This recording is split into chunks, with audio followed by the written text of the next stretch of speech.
2, 1, 2, 1.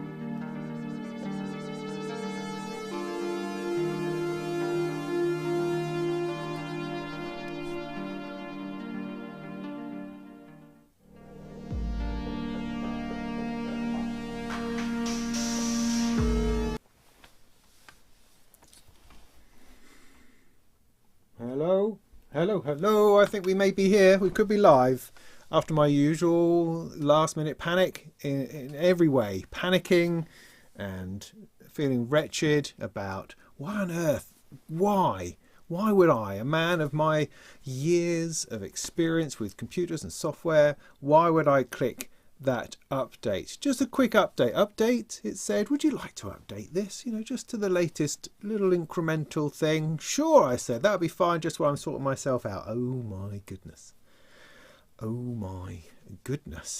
so that was fun. I won't go into the gory details.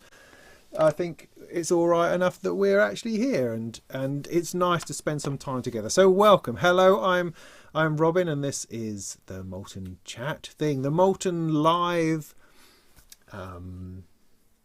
get together that extends from the Molten Monthly. Have a Molten Monthly, we then have a Molten Live. I do lots of other lives as well at other times for other things, but this is the one where we just kick back, we talk about some stuff, maybe we have a chat, answer some questions, and possibly run on about a load of stuff controversially, or maybe even not, maybe nicely. Maybe we'll make some music, maybe we'll do that, maybe we'll talk about my hole.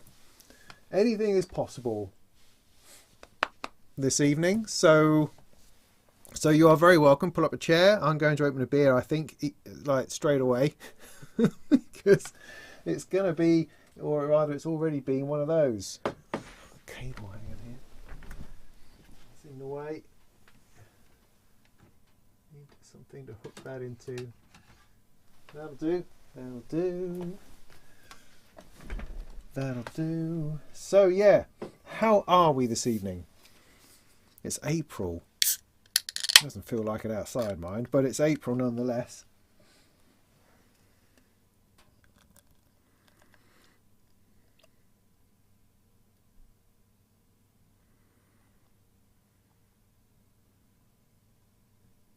I'm pouring a beer in case you can't see that. Today's choice is Beavertown Gamma Ray, of course, which I like because of the tin, more as much as anything.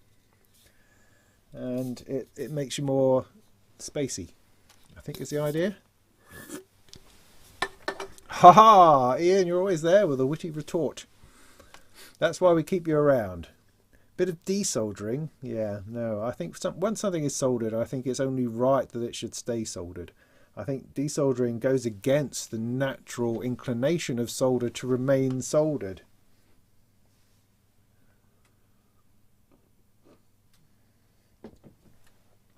I would like to point this little thing out here. Isn't that adorable? This is lovely. This is given to me this evening by a friend of mine called Nat, who is a Geometry Dash type YouTuber, I think. And they gave me this as a reward for passing 40,000 subscribers, as I did the end of last year, which was lovely. What a lovely thing for them to do.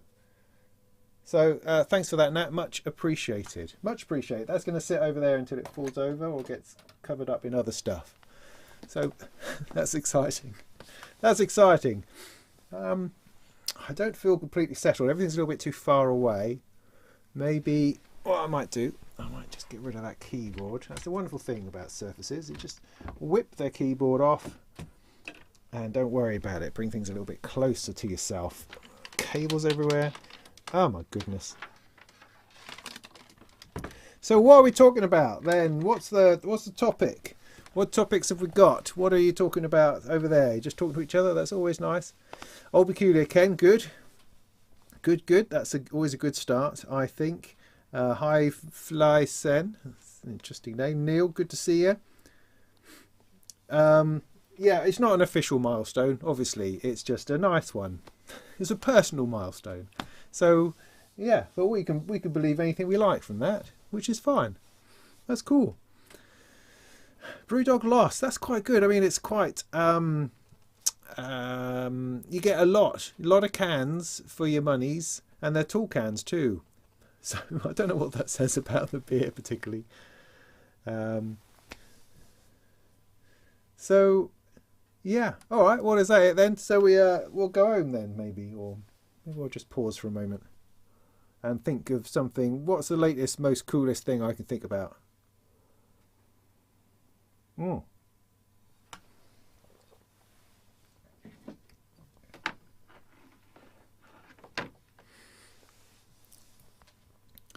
Yeah, Brewdog, I think I think, Ian, in my experience, all companies are essentially arseholes for everybody. I think that's capitalism.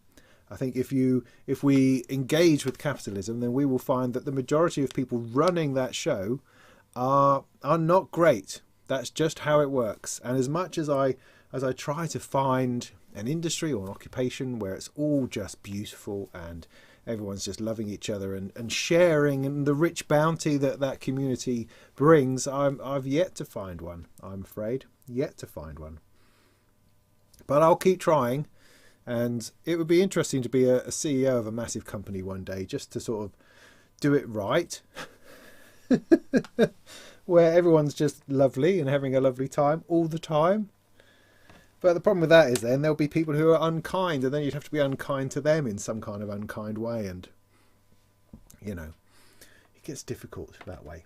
I know there's some things I can show you, I think, because I've got a couple of newish things in my rack. I have some things I can't tell you about, which is always exciting. Oh yeah, and I also have, yeah, it's already having to move over there. I thought we could do a little bit of this, because this is quite fun. See, this is my little 1U project, which I'm never ever going to finish, but it's going to become a visual aid in a fascinating video I'm doing all about 1U, which is going to help everybody. It's going to be the most successful 1U video ever made. But I have these couple of sequences from come on, you can do it. Streb Machina, I think. Which I've never actually plugged these in yet, so I'd really like to do a little bit of that. And they've got this lovely little power adapter I can talk about. So that's a thing. I might do a bit of that, I think.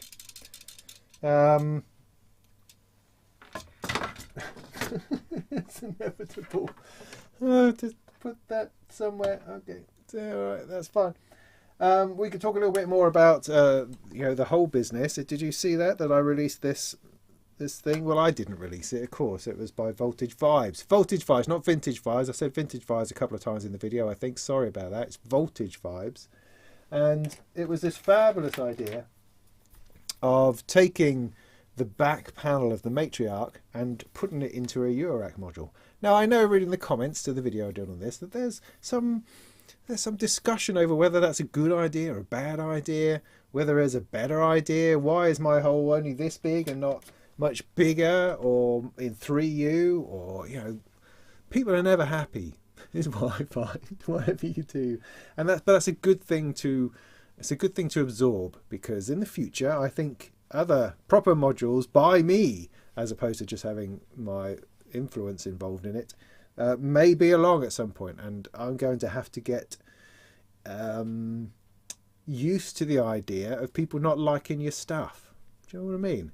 It's one thing not liking my videos, but that's like that seems to be something different to people actually criticizing the product that you create or the music they create, I suppose. But then it's interesting because I'm the other side of that, where I'm having to criticize other people's gear, and that's difficult. That's a tricky thing, and I've got my finger stuck in my arm. That's always going to be bad. I'm just going to put it down and stop playing with it, because there's nothing good that's going to come out of that. Don't I have another one here somewhere? Oh, I've lost it somewhere. Anyway, what was I saying? Oh yeah, products and stuff. So yeah, that'll be interesting. I'll get a taste of my own medicine, I guess. It's a continuing wrestling that you have as a reviewer, I think, in trying to honour the work that somebody has put into releasing a project, because releasing a product is awesome, and that should always be celebrated. At the same time as being able to point out where it goes wrong. But why would anything go wrong? I mean, someone who's put their heart and soul into a product, it does what it is that they intend it to do. So there's no wrongness about it, one could argue. But I think as someone who's trying to give an account of a product to people who haven't got it in their hands, you have to say what it is about it that you don't think works from your point of view. I don't know how else to put it, really. You have to put forward an opinion on how well that works in that situation. But in the mind of the person who's made it, the thing is going to be perfect, of course. But that's also a dangerous place to put yourself in, because it cannot be. There will always be limitations and mistakes, and some things are just plain terrible. I mean, I'm reviewing something at the moment which I can't quite work it out. On the one hand, it's a fantastic little thing. On the other hand, it's ridiculously stupid. And how on earth can you release a product like this, is what half of me is saying. So it's interesting. It's a challenge to try to find that balance and to then pull together the most positive view of it you can, while making sure that the more difficult areas are highlighted and talked about, so that no one is surprised by something awful when they purchase the product, that kind of thing. But so for new stuff, a couple of things I picked up recently are the Allen synthesis Eurorack, which is not what this is. Well, it is what this is. You can't see this. I'll show it to you in a minute, right? It's called the Consequencer. Now, we'll get to it. I'll just point that out for the moment. And the other thing I've got is the Fasaluna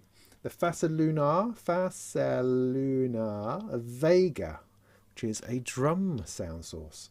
Now, these little two things together have been completely awesome. I can give you a demo. Just tell me first. I'll sit here to see whether you can hear this, because I really didn't have very much time to confirm all of my wiring. Not that, this. So give us a thumbs up if you can hear that, okay? And I'll just have a sip of beer.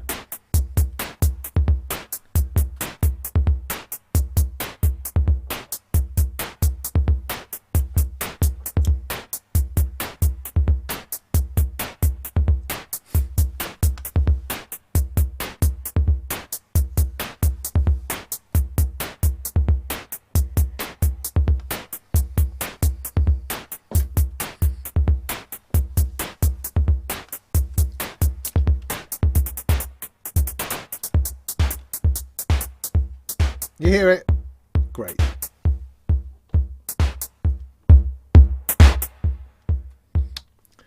That's all. So maybe I'll bring you into it a little bit later, but just to give you a quick fly, these two modules, well, look, all I've got to do is turn that a little bit and then you can see it, just a tiny bit. These two here. Come on, get with the program. So what these two products do together, one's a drum machine. Oh, it doesn't play when you hit those? Oh, I thought it did. Oh, never mind. One's a drum machine, drum sound source, digital drum sound source. The other one is a pattern generator. Now, I haven't looked into either of them in any depth. I've plugged them in and they just work. And it's just a joy, an absolute joy. Because when you're doing a patch and you get a bit of a bass line going, you just want some drums to go with it, you know. And I've got a sixquencer here and other bits and pieces that I can create a quick, you know, kick drum with. And then I've got a Percle I can create some stuff with, you know, to get some bits going, and so on and so forth. You know, I can put together some drums and that can work. But the beauty of this is that it's just drums.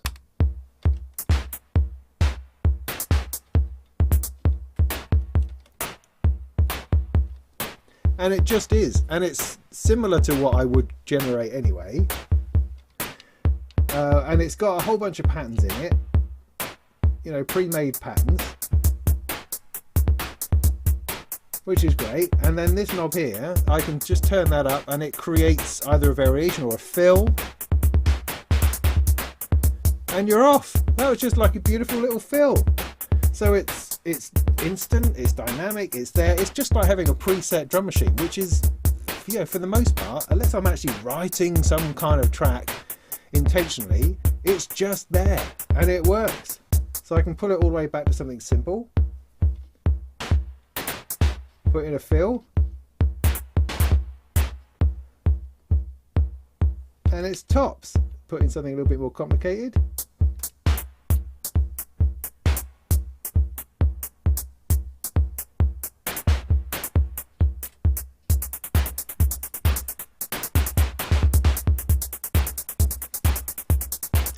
It's just super. Now I think I'm using everything at once at the moment. I've got a really nice bass drum over here from Synths, which I tend to swap out for, but having explored the Fasalune a tiny bit, I found some better kicks than I initially thought. So that sounds alright. And if I turn it up on the mixer here, it gives a really nice overdrive to it.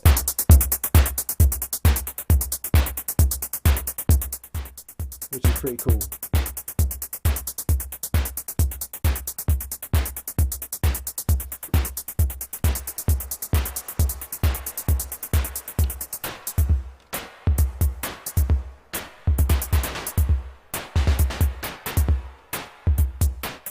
So you can just set it going, and then you make your bass line and you play around with that, and you just got this thing going away in the background, which just makes you smile and makes you happy, and every now and again you can throw in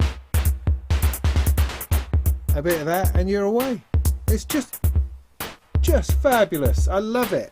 Now I do hope to spend actually a little bit more than just a little than fiddle time with it, and you know, and do a proper video on it, because they're both brilliant. I mean, the sounds coming out of the Vega are great. What it's all about, I don't know. There's lots of oh yeah, no, you've got things like I did find decay and pitch and things like that on each of the sounds, that sort of thing, which was cool. And as I say, within the consequencer, which is what the Europi is running now, the Allen Synthesis Europi, I've just turned away from it, this thing here is like an open source Eurorack module. So it's got, I think, a teensy on the back that you can program and make it do whatever the heck it is that you like. And this guy, Alan, and his synthesis, he put the thing together, and it's open source. And some other guy got hold of it and wrote this software for it called Consequencer, which is essentially, I think, is taking grids from mutable instruments and working on that a bit. And it's sort of that kind of thing. And then you've got 6 outputs generating rhythms, which you can then do fills on and select different patterns and stuff. That's the idea with that. It's good. It's really good. It's, as I say, it's just like having a little ready-made drum machine all ready to go. But one that actually sounds nice. One that's quite pleasing, which is great. And these are digital drum sources, which I'm going to get into as well. Of which I think there are 4, could be 5. I'm not sure. 4, maybe. 4 at a time. So I've been looking at the quad drum from Vladimir, what's his face, for, you know, I'm and ahhing about that. I've got other things like the Perkle I quite like in generating stuff from noise, which is what the Noise Plethora is really good at doing, which is here. So I like that. I like the playing with that. Just got this kick drum in from Synth, as I say, which is also great, which is sorted out the bottom end for the first time ever. And this as well. So those together, I've managed to drop the Erica drum, the Erica Synths Pico drum, which has been great, but though, you know, it's not been quite as perhaps as versatile. I can never find that sound. I'm always having to dial through everything. I hit the organ and the dog barking before I get back to what it is I'm trying to find. So I was looking for something else, something more intuitive, and the Erica Synths bass drum really is fantastic for that. And these, just because you can turn them on and they work, I don't want to have to fuss around. I just want it to groove, man.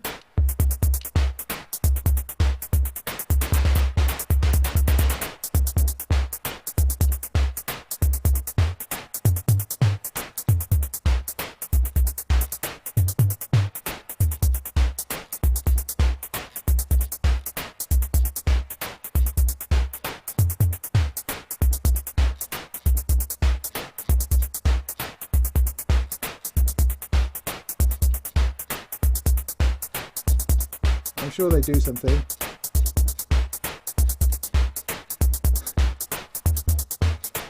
Definitely on that one. Ooh, nice. That's definitely decay, I think.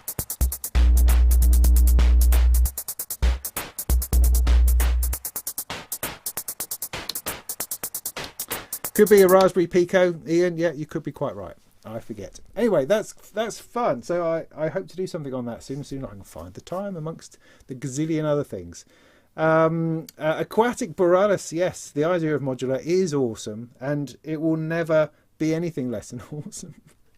But sure, yeah, it does cost a bit of money sometimes, you know, to some degree. It depends on how far you want to take it. You can do little bits, I think, for relatively small costs, and build it up over time. Do you like the cables or not? You know, that's the thing. I mean, obviously the cables are messy. They are messy. You have to fight your way around them sometimes, and that could be a pain. But I mean, my experience of it would simply be that the action of plugging a cable in to achieve something is so rewarding. Just that tiny action, that physicality. It's like you're connecting yourself to the signal and you are sticking it in to the other end, and you're making a connection, and you're doing that with your hands. It's different to doing it with a mouse. It's different to doing it with a keyboard. It's different to doing it on a synthesizer, different to doing it on a modulation matrix. That's not the same. There's nothing quite like cable to cable. And if that doesn't float your boat, then you shouldn't worry. Don't go anywhere near it, because I think the love of plugging cables in has to be something that you enjoy. I think, you know, the fact that I ponder. I sit there, I've got an LFO or something, I'm pondering where to put it, you know, and I might try it somewhere and then try it somewhere else. Or, you know, try it in one filter, then try it in another, or then do something else with it. Or then, you know, I'll go, oh, I want to do this, and you pick up the cable, and in the process of picking up that cable, you've then thought, oh no, well I could do something else, and then maybe if I plug this into, oh no, I could plug that into that, and then that into that, and then that into that, into that, and it cascades into something else. And that, I don't believe that process would have entered your head if you were looking at a software synthesizer or doing it on a hardware synthesizer. I don't think you would. So it has a unique pull, I think, into creative and explorational directions. I think it just does. You don't have to agree, but I believe it does. And I think that's what makes it interesting. Yeah, tactile voltage control, exactly. You know, and you don't really have to learn it. Not like on a synthesizer, you have to learn the menu or learn the workflow, because the workflow kind of is whatever you want it to be. I can see that socket, you know, and I can see this one here. I know that this is a distortion module. So if I take that through there and put that in there, it will distort it. I know that because it's there. It's right there. I'm not having to dig through a menu to find it. I'm not having to find the shortcut to it. I'm not having to do anything of that nature at all. I'm just literally going to take a cable that's going to interrupt that signal and plug it in somewhere else. And that's awesome. If I don't like it, I pull it out again. I don't have to find undo. I don't have to go try to find the clear button. I had the Cobalt 5S on my desk for the last couple of weeks. I've been doing a review of that, and that was one of the things that annoyed me, was the struggle to clear a modulation slot. I mean, it wasn't difficult. I'm not saying that it was difficult in any way. It was fine. It was just a little bit of a faff. You know, the creating the modulation was really simple. You hit the modulation button. Turn the modulator, turn the destination. Job done. Excellent. It was the undo of that I couldn't seem to work out. I'm tapping at the flipping menu and dialing through the menu, because the menu's a little bit on the Cobalt. But, you know, it works well enough. It works well enough. Absolutely gorgeous. Lovely. So, anyway. Yeah, good thing there isn't a shift key in modular. You don't want multifunction down the same cable.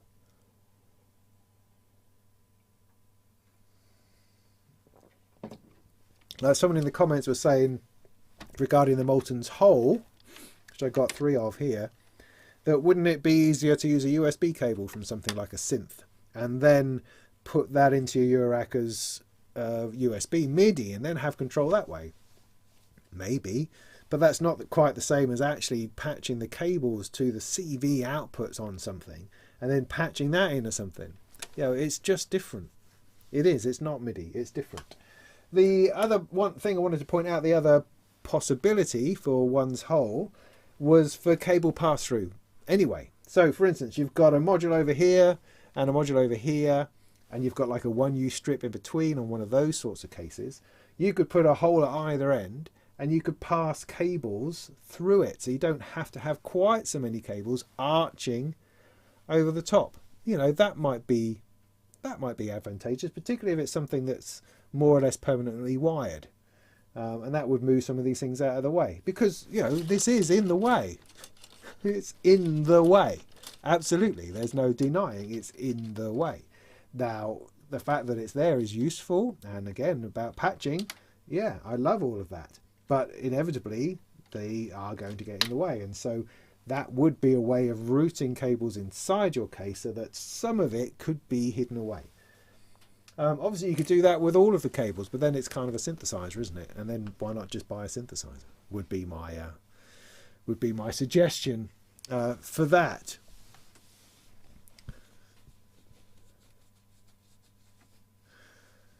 Yeah, a bit of semi-modular is good. That's a good way to try these sorts of things out. I did find with semi-modular that you don't feel particularly inclined to patch because it's more or less operating as a synthesizer already, and so, you know, it works and you can make sound, and so the need to patch isn't really there. You're not feeling oh my goodness, I can't get a sound out, I have to patch it, because it's making sound and it's modulating and it's filtering and all those sorts of things. Modular's big advantage, I think, and that helps you get over the that initial learning lump curve, is that you have to patch. There's no sound if you don't patch. So you are forced into the situation where I'm having to patch something together. I can't do it otherwise. Semi-modular doesn't do that. And so I think there is, of course, you can explore the patching in semi-modular, absolutely. It doesn't quite give you that same push, that same drive to work it out, I think. Any live performances on the horizon? Yes, I'm hoping to do one on a virtual open mic night soon. I've been invited to be on, not entirely sure when. I've also got an interview lined up on another live streaming channel over in sunny California, I think, that they'd like me to do a performance for, so I will be doing that, which will be relatively live, but of course will be here, as will the Venom one. As for going out and about, I do not know just now. I do not know.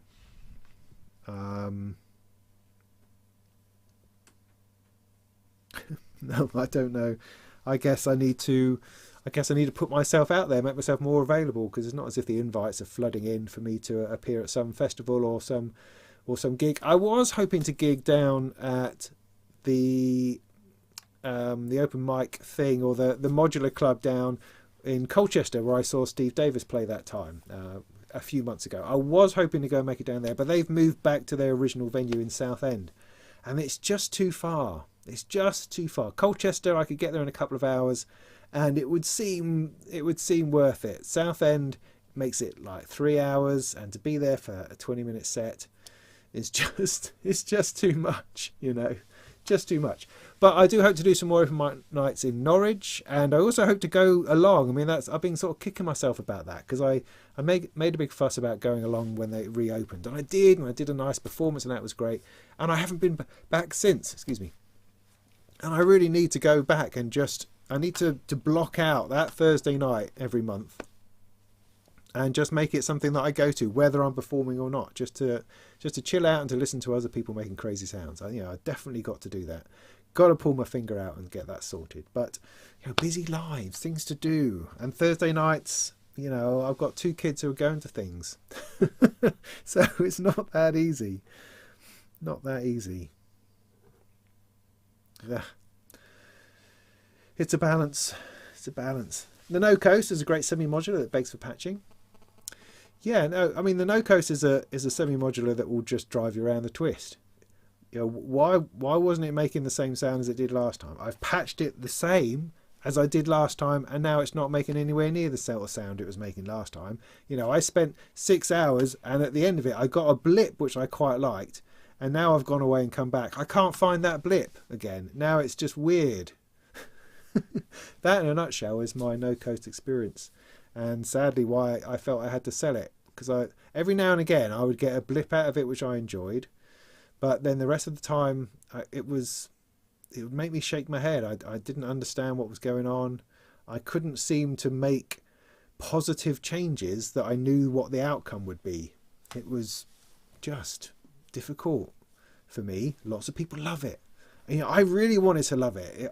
It was a guilty thing that I purchased. I hadn't planned to buy it. I bought the Mother 32. That was my semi-modular start. This was my starting point, I said. And so I snuck in the No Coast, thinking that was kind of weird and interesting. And it was undoubtedly weird and interesting. Just, I could not bring it into something that felt useful and worthwhile. I couldn't do it. Lots of people can, absolutely. I just couldn't. Would I be able to do it now that I'm a lot more experienced? No, not necessarily. I'm still using simple stuff here, really. Simple stuff. I mean, there's a ton of weird modules out there that people keep bringing out that do, not necessarily crazy things, just difficult things. Things that I'm reading the description going, I don't have any idea what this really means. I mean, I can write it up, sort of, but then I have to really think about, so what does that actually entail, and what does it do, and what is the outcome? Things like that. You know, some of this Eurorack stuff is hard, and there's levels to it. You know, I'm not at DivKids level by any stretch. I'm at some other level where I have weird intuitive knowledge of some things massively, and other things I just cannot get my head around. So I'm, you know, very much up and down. It's my lack of training, I think, is what that is.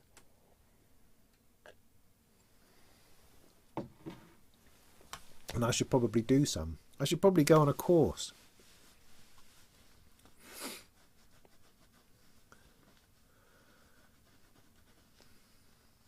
Well, Ian, you could start a club at Asda, I think.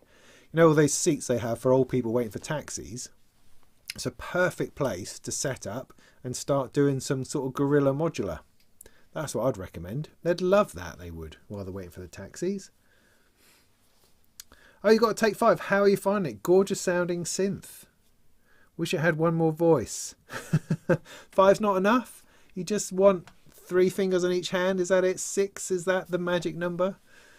I mean, why 5?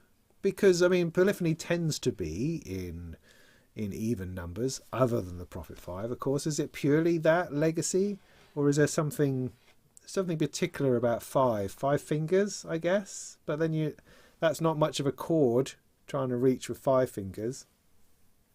Don't know. Anybody know the origin of the 5-voice polyphony then, the reason for that?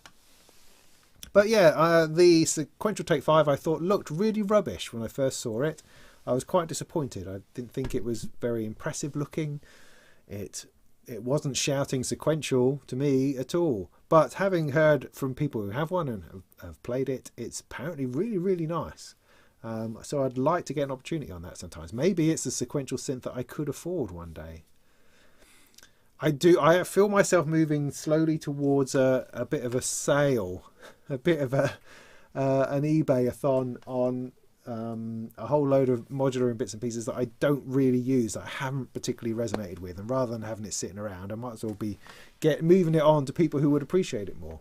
So maybe at that point there's room for an actual purchase of a synthesizer. That would be exciting, wouldn't it? Wow. Or, you know, I'd probably just use it to mend the car. I think it's probably more likely. Patch from scratch, says Vincent US.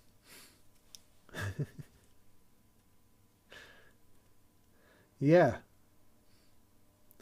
Oh, Kevin says, why not just have the inputs and outputs on the front panel? This is just referring back to the 1U thing. Yeah, you can have that. It's just it makes it really, really crowded. That's all. Putting them around the back makes it not crowded. So, if you imagine having this, you'd have to have a whole load of cables going in and then a whole load of cables coming out. Which, I mean, that's okay, but it's just crowded. That's all. And this way it's less crowded and you've got more room for stuff like writing and that. And it's quite a nice layout. I think that's it. You could absolutely do that. I mean, do that. Yeah, I mean, do that. Why not do that? That's fine. I mean, the other thing you have to consider is with 1U, because he has a 1U strip at the bottom of his case here, and that's why 1U seemed to be a good idea, is that the PCB for that is small. You can't actually fit two jack plugs. Yes, you can. Yes, you can. I've got a 1U thing here. It gets a bit crowded to fit two, but you could set two. That's true. Yeah, so I'm talking nonsense. So yeah, you could just about get two on there. Yeah, no, fair enough. All right, shut me up then. So yeah, you could get 2 rows of jacks on there, but as I say, it would just be crowded. So yeah, no, that's the only reason. I can't think of another reason.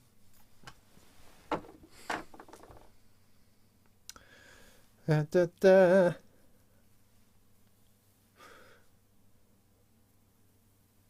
Thoughts on the vocal samples? Thoughts on vocal samples in my live performances? Yeah, Nicholas, honestly, I'd rather sing. I would sing. I do sing. I can sing, and I would very much like to sing. It's so, yeah. I have this whole project in my head about writing pop tunes and songs and stuff on modular, just like I would have done on acoustic guitar.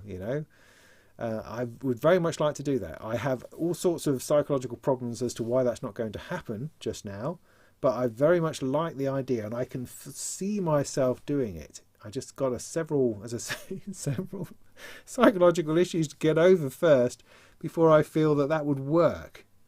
But yeah, I would like to do that. Or at the very basic level to route my voice through the magneto or something, to do something interesting with it, or to capture a bit of voice. Yeah, totally. Or to have a singer. Yeah, and a separate singer, so I don't have to worry about doing 2 things at once. I've done that before. I did a performance a couple of years ago for the release of my Soul Circus album, where I ran modular and the MS-101 and the RD8, and I had a friend, Hannah, who came and sang along to it, or rather just make vocal noises, which I then absolutely routed through Magneto and messed around with. And that was brilliant. So you can go and find that on my Bandcamp thingy. And so, yeah, I'm very much into doing that, very much into the vocal samples. So, and I don't think there's enough. Oh no, but I mean, this is a whole other thing. You see, when you talk about vocals, you talk about writing songs. What are we talking about? What does that mean? Because a lot of very lovely modular people use vocals in a layering of sound kind of way, and it can be beautiful. Yeah, particularly if you're a woman singer, because I just think a woman's voice is so much nicer. So much more lovely, and so layering that up can be a beautiful part of your modular set.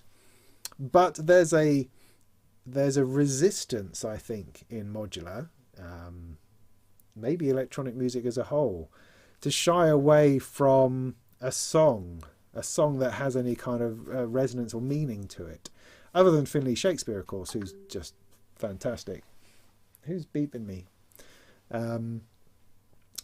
So that's the thing when I think about writing melody lines and vocals for a song involving modular, my thoughts then go to the gravitas of that song, the meaning behind it. What is it that I'm trying to say? Am I trying to say anything? Is there any point in trying to say anything? And when you get to my age, I mean, when I was 18 or 25 or something, writing songs was easy. You just write about, your girlfriend, or you'd write about being angry at something, or you'd write about the government. When you're 50, 51 as I am, that's a different vibe, and I kind of feel it seems crass in some ways to talk about love and girls, because very happily married, thanks very much, with kids. So I should write about that, of course. But then that's a different feeling and a different vibe, and I have to think about that quite carefully. Do I want to be political? Is there any point in that? Maybe the reason why there isn't this kind of thing going on in electronic music is because people just can't be asked with all of that stuff. When you get to a certain age, you just want to listen to nice music without having to worry about what the lyrics are trying to say. There's that as well. And so when it comes to it, and I think about these things, dream about these things, I kind of see myself having to release 2 albums, the instrumental version and the vocal version, because I don't know that people would like one or the other. You know what I mean? Oh my goodness, it's hard work being artistic, isn't it? Eh? Flipping hard work. Who would do this for a living?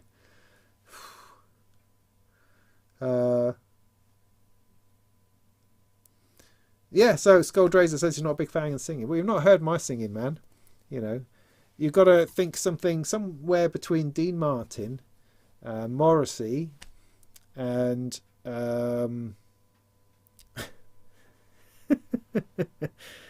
and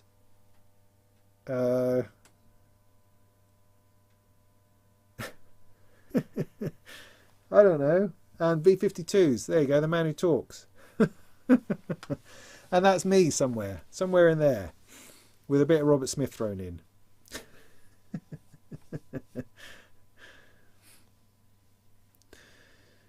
Yeah.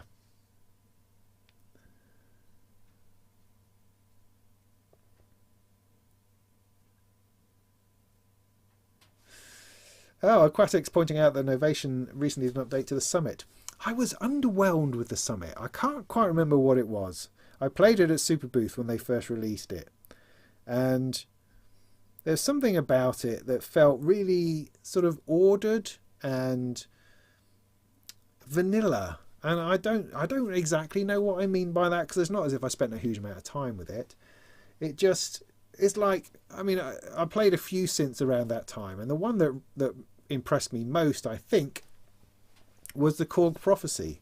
That really, is it called the Prophecy? Korg Prologue. Let's get this right. Korg Prophecy. No, that's that winky one with the yeah. Anyway, though the Prologue, yeah, that I really liked. Quite like that. Quite like the System 8. These are all of a particular time, I think you're noticing. The Summit just seemed all right, but I don't know. Interesting though, with every synthesizer, it's a different playing experience. It's an impossible thing to try to describe from seeing some marketing on it as to how well that's going to play in your hands, and you just kind of know or you don't. It's like, I remember years and years ago, fiddling around in music shops, playing lots of different synths, and then coming upon a Juno 106 and just going, wow, this is the greatest thing ever. Having been a digital boy, into my FM synths, into my Korg M1s and bits and pieces, just stumbling upon a Juno was quite a revelatory experience, and I can't quite remember why or what it was about it that was so awesome. It just felt really good to play. Right about Slippers and Cocoa, yeah. Who wants to listen to that? But I don't know. I quite like listening to songs. I still sing along with all my old records and stuff that I've got. I love it, and I have no idea what anybody's trying to say, but I just love the singing along to it. You know what I mean? So in some ways, because that's the thing, I feel I get overly precious about it and overthink it, when really you just need to write stuff and see how it sounds without over worrying it, overworking it, because it's like every record needs to change the world, every song, every word has to change the world, man. But that's not likely to happen, is it? But then it becomes pointless. Doesn't it become pointless? When you listen to something like Graceland from that geezer Paul Simon, God, my memory, good lord, and the poetry that's in that is just amazing. And is he saying anything? I'm not entirely sure that he is, but the The sound of the words together is just fills me with absolute joy. And I would love to be able to do that. But then also there's other songs that fill me with joy which I don't actually know what they're saying at all, and they're probably talking nonsense, but there's just something about it that fills you with something. Anyway, we're talking about strange things.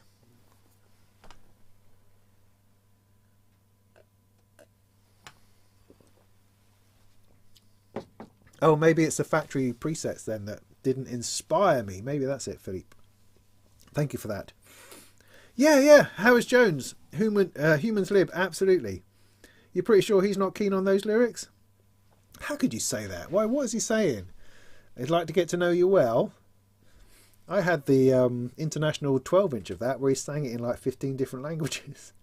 But I love Humans Lib. Have I listened to the words? What's love anyway?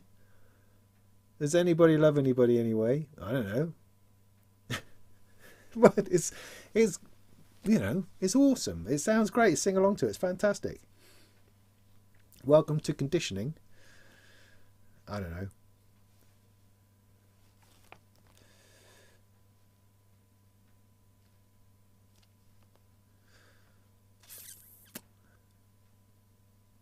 Yes. So Watching Machine, good name. Recommendations for patch cables. Now I could potentially let something slip here. That's secret. Am I allowed? I don't know. I don't know if it's out yet. Oh, I don't know.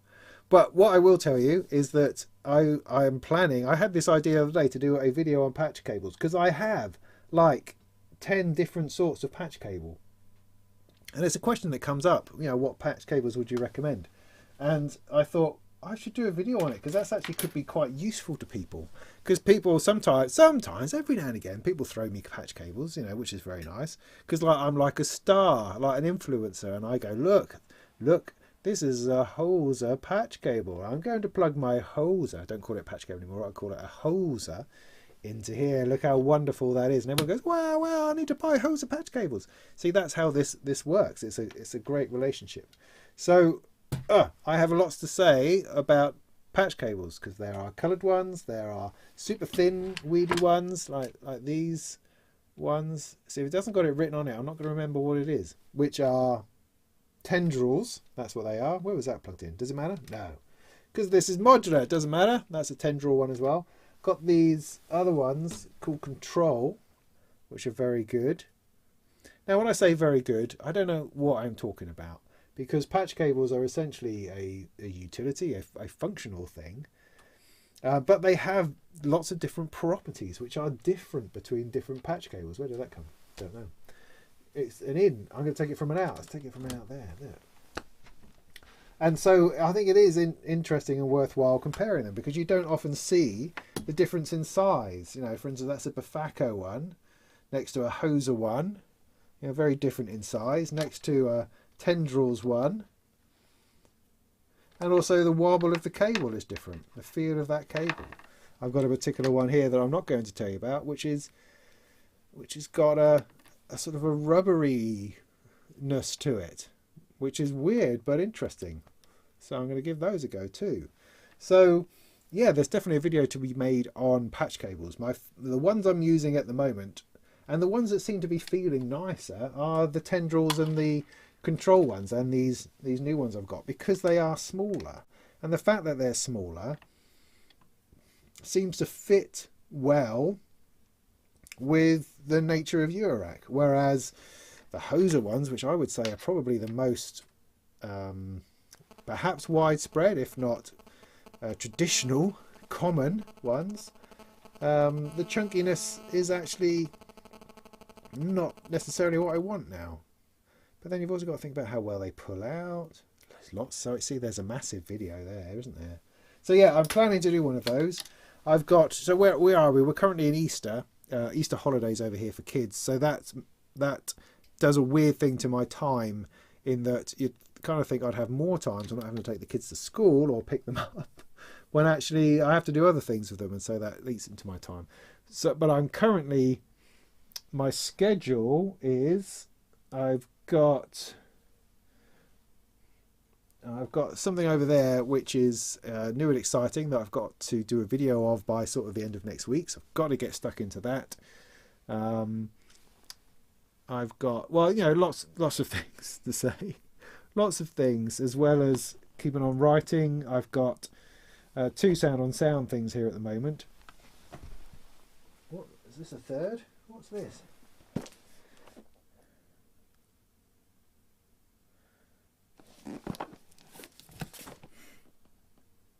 Oh no, yeah, that is that one. Let's open this one up. Oh, I haven't even opened it yet because I had the pleasure of reviewing this fella for Sound on Sound, the Sonicware XFM Live and XFM. Cool, crikey is all I can say about that. I did that very recently. You'll see that in Sound on Sound in a month or two, I suspect. So I'm not going to tell you anything about it because that's the deal. But having done that one,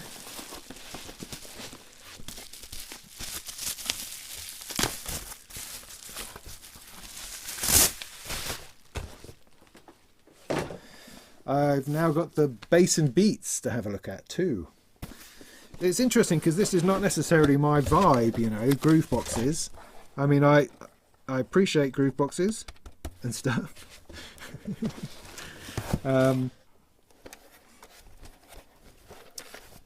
But it's interesting coming to something which is a little bit different from what I normally cover. Gives me an opportunity to think slightly differently. Oh, let's see, it has a thing as well. All right. Oh my goodness. It's got 2 of them. Oh, heck. Awesome. So yeah, so I got that coming up. So that'll be fun. It's fun. It amuses me when marketing says things like, oh yeah, it's really intuitive. It's the most intuitive thing you've ever played with. And then you've got 2 overlays. So right, how intuitive is it going to be, right? If I've got to swap overlays to find out what it is that heck anything does. Anyway. Memory edit, kit edit. Oh, interesting. But fun machines and different as well. I mean, that's what's quite interesting about them. They don't really follow the same rules as a lot of other groovebox drum machines kind of things. They definitely have found their own vibe, for better or for worse, I would say. So that's something that I'm looking at soon. Got to get that done. Always more stuff. Always.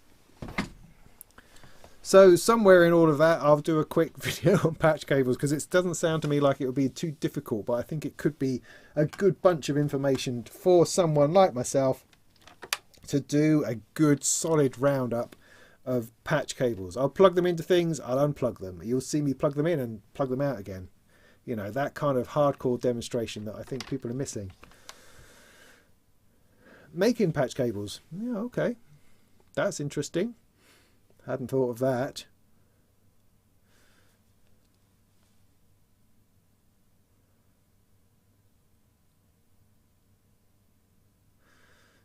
Yeah, bad cables is bad. I've had a few. I mean, Hoser, bless them, were the people who sent me patch cables at the beginning of my journey, which was very, very kind of them. So I had a lot of them.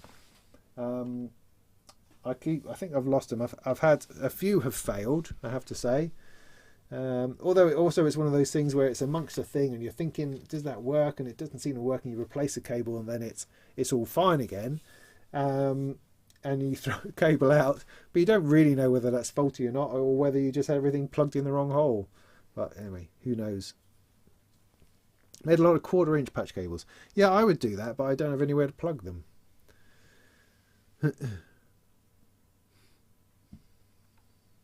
Just looking at the Roland RC groove boxes. RC? Which ones are they? Don't you mean the MC? MC 101, 707, that sort of thing? But yeah, they are fun. Barry at Electronic Music Open Night in Norwich, he was a dedicated circuit boy. You know, to a pair of circuits. he would run the whole time, which is great, making the stuff that he did. And now he's replaced, I think, one of them, if not both, with an MC101, and was making great noises, great noises. So yeah, he's really sold on the idea. So that's interesting. I think it's quite interesting how the circuit seems to have lost its power a little bit. Similarly, things like Ableton Live. You know, there was a time when Ableton Live and a Launchpad was the pinnacle of electronic music. That was what all the cool kids were running, and not so much anymore. I find that really interesting. I mean, Ableton is still obviously a huge thing, but I don't think it quite holds the power that it once did. Not allowed to mention that, I don't think. Sorry, just something else occurred to me which sounded interesting. But I think, to the point that I think certain controller manufacturers might start fishing outside of Ableton Live for connections to other bits of software that people are also using, because Ableton Live I don't think is the center anymore. It's not the one that you can guarantee everyone is using, and that's good. We need the diversity, I think. I mean, I was trying to do something really simple in Ableton Live, and I could not do it. I just wanted to select. I wanted to select a program via Midi. You know, I had a general Midi box that had general Midi sounds in it. Could I find where it is you choose a program number in Ableton Live for a track? Oh, I tried Googling it and everything, and the whole Google world's going, no, what are you talking about? What? No one uses that anymore. You know, it's like, surely people still use sound modules that have 16 MIDI channels and, you know, multi-timbralness. That must still be a thing, surely, I thought. Eventually I did find it. You have to expand, you have to open up a MIDI clip, and then you've got your panel on the left about the device, and you have to expand that, which I hadn't thought of doing. I guess you just double click enough in enough places and it will reveal itself. And there it was, and then it didn't work because I don't think the device is really working. But I did find it, I think.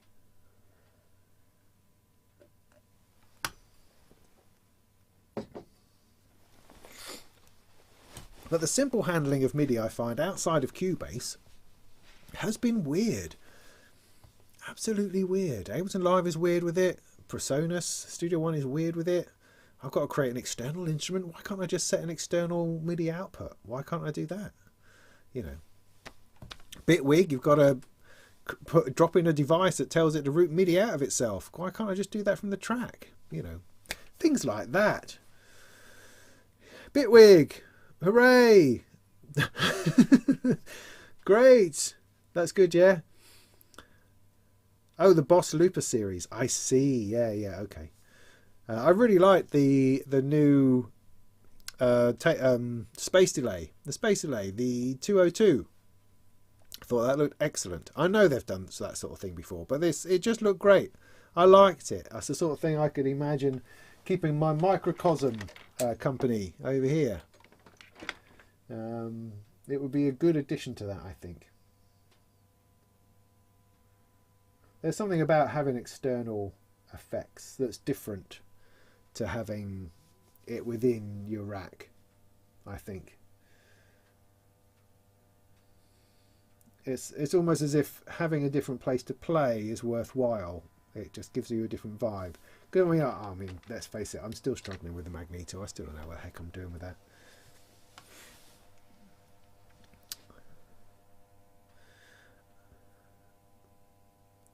Andreas says, hi, I like your Shane.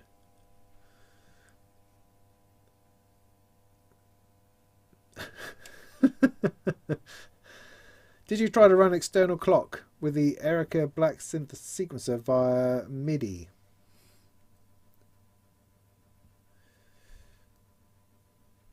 You mean, have I clocked the Erica Black Synth sequencer via Midi? Yes, I believed I did that. I did that. In fact, it's even in my video, I think I'm locked to Bitwig doing that, I think. Or do you mean running Midi from the Black sequencer? I don't know, maybe you'll have to expand upon that. But I think I did. I haven't played with the Black sequencer for a little while. So, I don't know.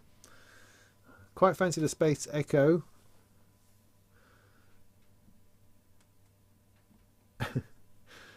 Yeah, well, you end up with a lot of delays.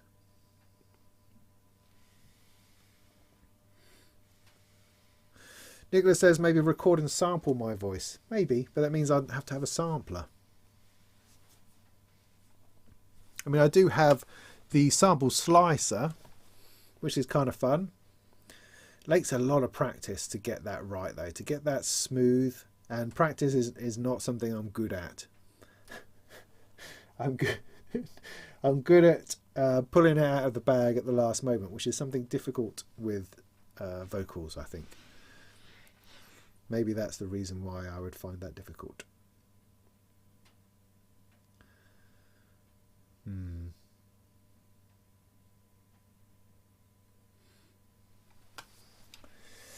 Yeah, so anyway, there we are so far. What were we talking about? Anything else? Or was that good? What time are we on? Oh, just gone 9. Look at that. That was an hour. That was all right. Anything else to talk about at this juncture? Have a sip of my beer and think about it.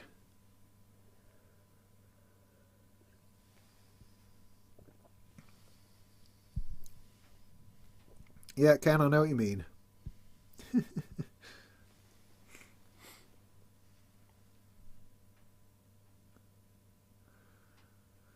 Tried to clock it with my multi-clock. It can just stop running. Ah, sorry to hear that. I don't know what an multi-clock is, but I mean, I find that different modules respond to clocks and triggers in different ways.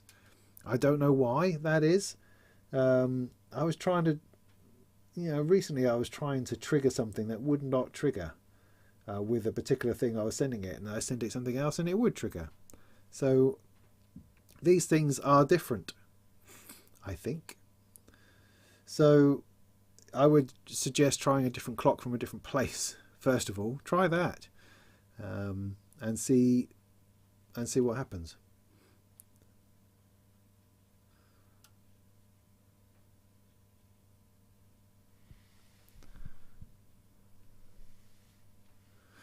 Yeah, there's a lot of people like the Pamela's workout. That seems to be the clock of all clocks. I tend to find any old clock, anything that's making a clock, I will tend to use. I mean, I tend to take it out of the Behringer 4 Plus. Seems to be my biggest source of clock, because I know how to change. It's relatively easy to change the tempo, providing that I have it actually on the right mode, which I frequently do not. If I have it on the right mode, then I can change the clock for that quite quickly, and I tend to feed that into an active mult, which then feeds everything else. Well, next to a clock divider, bish bash bosh, off you go. But I've also used clocks from the Batumi, as in just using a square wave, LFO, something like that. It tends to surprise me that more things don't have an inbuilt clock. Like if you're a sequencer, for instance, like the Tubatech sequencer here, it doesn't have a clock. You need to feed it something. I found that quite strange. It seems like you can't run it by itself. The 8-step sequencer over here as well, that doesn't have a clock. You've got to feed it something. That's why that music thing output module is so useful, because it has a clock. So you've got this little, it's just a 3 HP, I think. 3 HP or 6 HP? Maybe 6. Output module by Music Thing, and it's got, rather than having lots of mixer levels, it's just got like 6 inputs. Each one is either mono or stereo, that has a different kind of level to it depending on where you plug it in.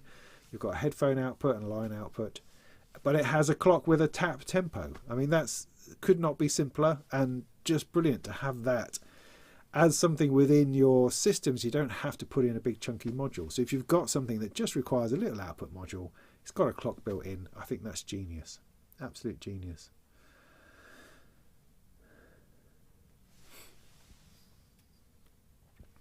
That sounds complex, NTO Steve.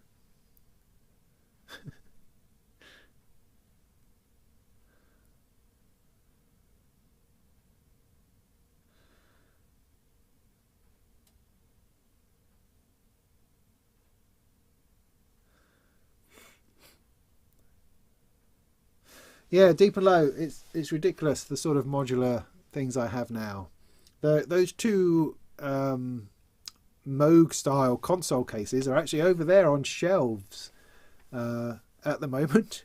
Like I said at the beginning, I probably need to have a little bit of an eBay sale on a load of modules that I'm not really using and should find homes elsewhere. And I just generally cluttering up the place, because you do find that you connect with some things more than others. And also I'm trying to focus my time onto my mobile rig, which is this. So whenever I'm playing with modular, I'm tending to keep my focus over here. Sometimes it gets a little bit bigger. I mean, I've got my nice orange case up there, which I expand stuff with. I've got my other Tolex case, which used to be here. It's just on the floor at the moment, but that will sit back up here and has things like the Decars voice in it and the M185 sequencer, which I still use. So, you know, pros and cons. You do use stuff, you don't use stuff. It sort of moves around the place, you know. So I've been very fortunate in the amount of modular I've been able to pick up over the years.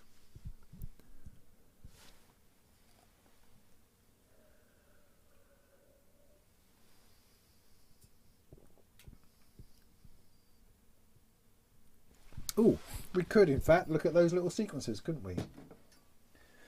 Now let me think. I'm going to need to turn this off so I can plug it into something. Unless there's something else I could try out. Let's see if I can blow myself up with this. Right.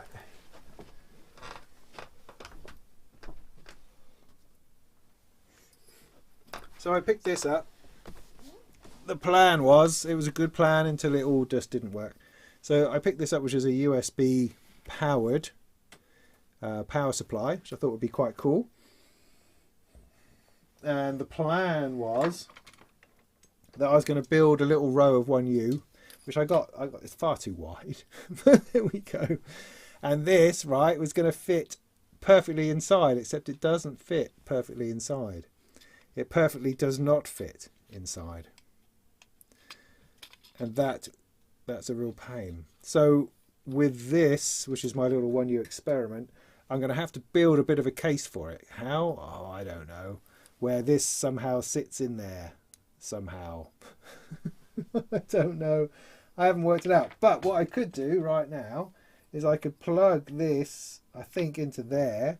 Plug this into my magic USB socket I've got. And then it will just work, like, because it will, won't it? Probably.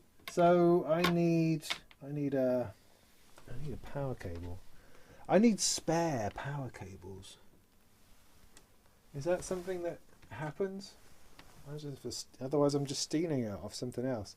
And you move the problem around the studio. Okay, think about this, you don't get it backwards. There's a red thing there. That's got to do with a red line, yeah? Let's assume that's the case. So that goes on there. So these are from Schleibmaschine. These beautiful little sequencers.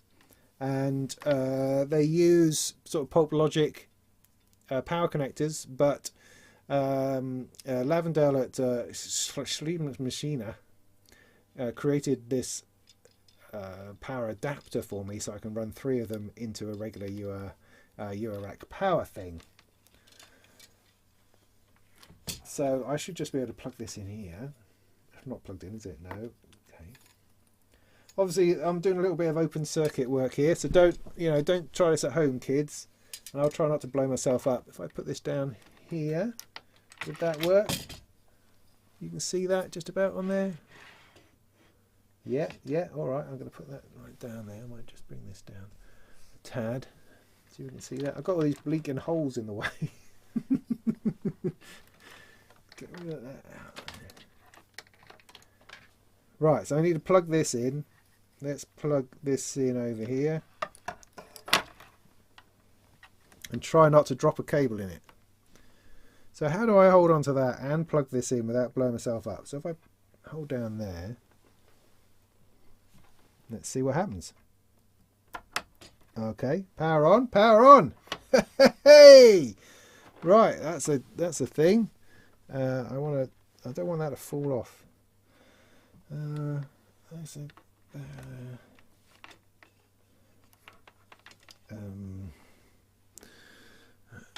beer, yeah, okay, down there. That will hold the cable on. Stay. So good, yeah, good test, huh? Good test. Now, of course, these are going to need a clock, obviously, because they're sequencers, and nothing comes with its own clock. So I will take something out of here, and I will plug that in there. So this is a 3-step sequencer. I want to plug that. So it's 3 steps of what exactly? Don't know. So that's an octave input there. I'll take that out of that bit. I'll plug that into the out. Cool. Right. So that's now playing that. I've got no gate for that, so I'm not going to worry about that for the minute. The output's going to that filter. That output is going to there. If I take the envelope out of it for the moment, that should then be coming through. Genius!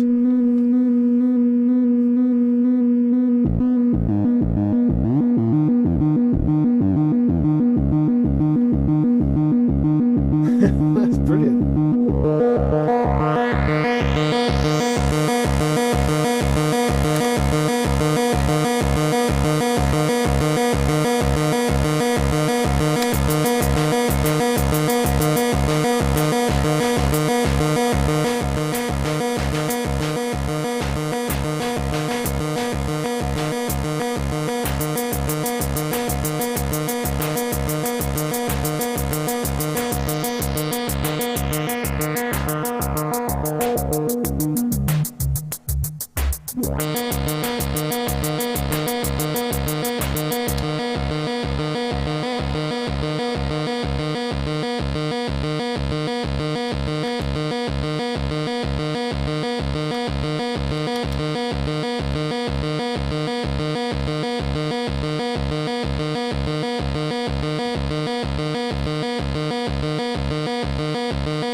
That's a little bit tight.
I don't know.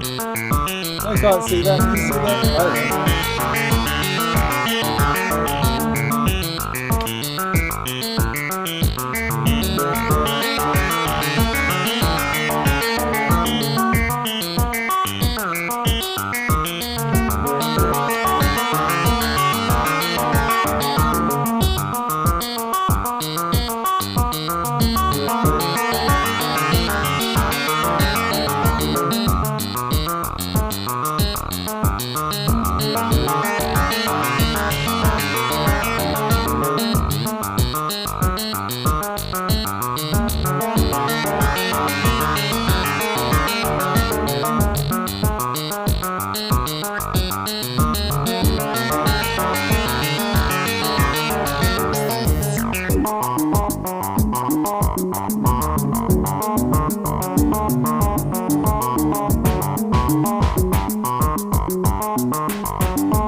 Did I kill the drums? How did I kill the drums? I don't know, but I did.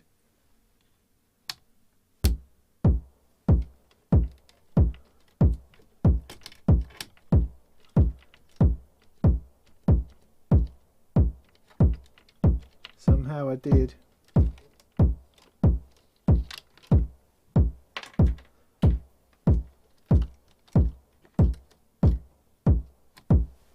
That's weird.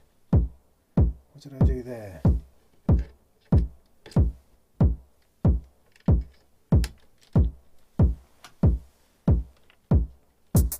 Oh no, it's just that I'm not playing anything.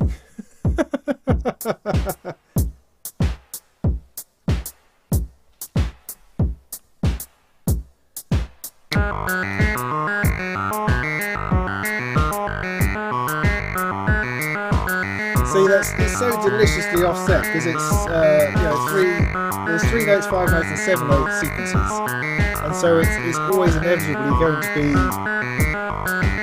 off. So yeah, DJ Rick, these purple things down here, these are the Schreiber Machina modular 1U sequences. 3-step, 5-step, 7-step.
Anyway, that kind of thing. It's yeah, good. Like them, loving the lights. Yeah, fantastic. I've just got to come up with a sensible way of mounting and casing my 1U strip. Now this, of course, is too wide for this. I kind of was thinking about it more for this one. Is that actually right? Yeah, no, it is. Sort of somehow working a way of tacking it on, or just putting it at the bottom, or something. I don't know. What was I thinking? I was just trying to do a thing. In some ways, I quite like having a 1U strip that's floating and by itself, that I can use in any situation, because it's just interesting, and things that are interesting interest me.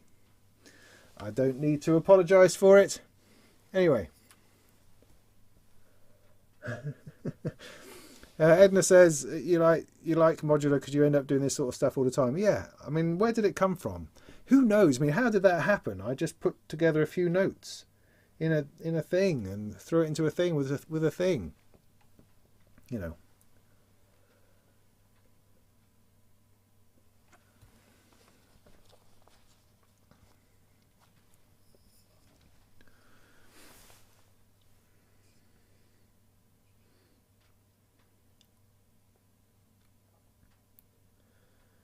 Yeah, I keep putting more beer into mine as well.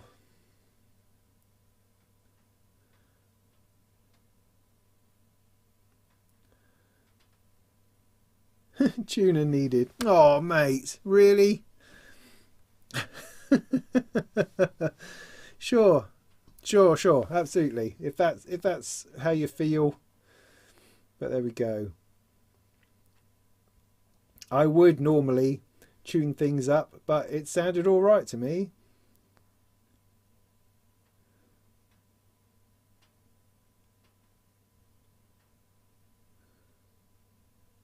Yeah, Ken, I don't know why the Honor seems to do that. Whenever I unplug it, it just sort of collapses in onto itself in a rather delicious way. I like it when that happens. Anyway, I can't keep just going back in the chat. You'll have to, if you said anything awesome earlier, you'll just have to either remember it as being awesome or tell me about it now. Who makes a USB power? Says Callie Mustonen. Good question. I had a thing. It was by Bloop. It was off Etsy, right? That's where I'm searching for these things. Etsy. That's where your 1U stuff is. Now they sent me, is it this? Yeah, there we go. Guy calling himself Beep Boop. Good. That's a good name for it. Beep Boop off Etsy. Making those. They also do one that had a green PCB, and I thought the choice was probably just colour. But thinking about it now, I think the choice was actually the sort of USB port. So I've got the old school USB port, whereas I think he does one with a newer one now. But you get, what do you think for, eight ports on it, USB powered.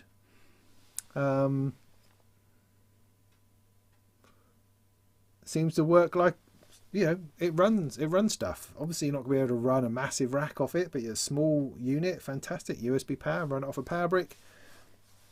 Super duper. I like all of that. And as I say, I'm going to attempt to build that into this little 1U strip of interestingness. And also I do have a big video on 1U coming soon as well. Coming straight either before or after the patch cable 1, I'm not sure yet. But we'll see. Clamp it below the shelf. What, here? Yeah, well, yeah, maybe. Can you see the units? What units? What, these units? Can you not see those? What units?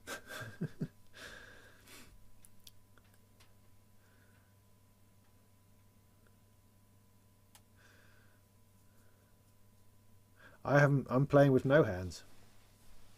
Just saying.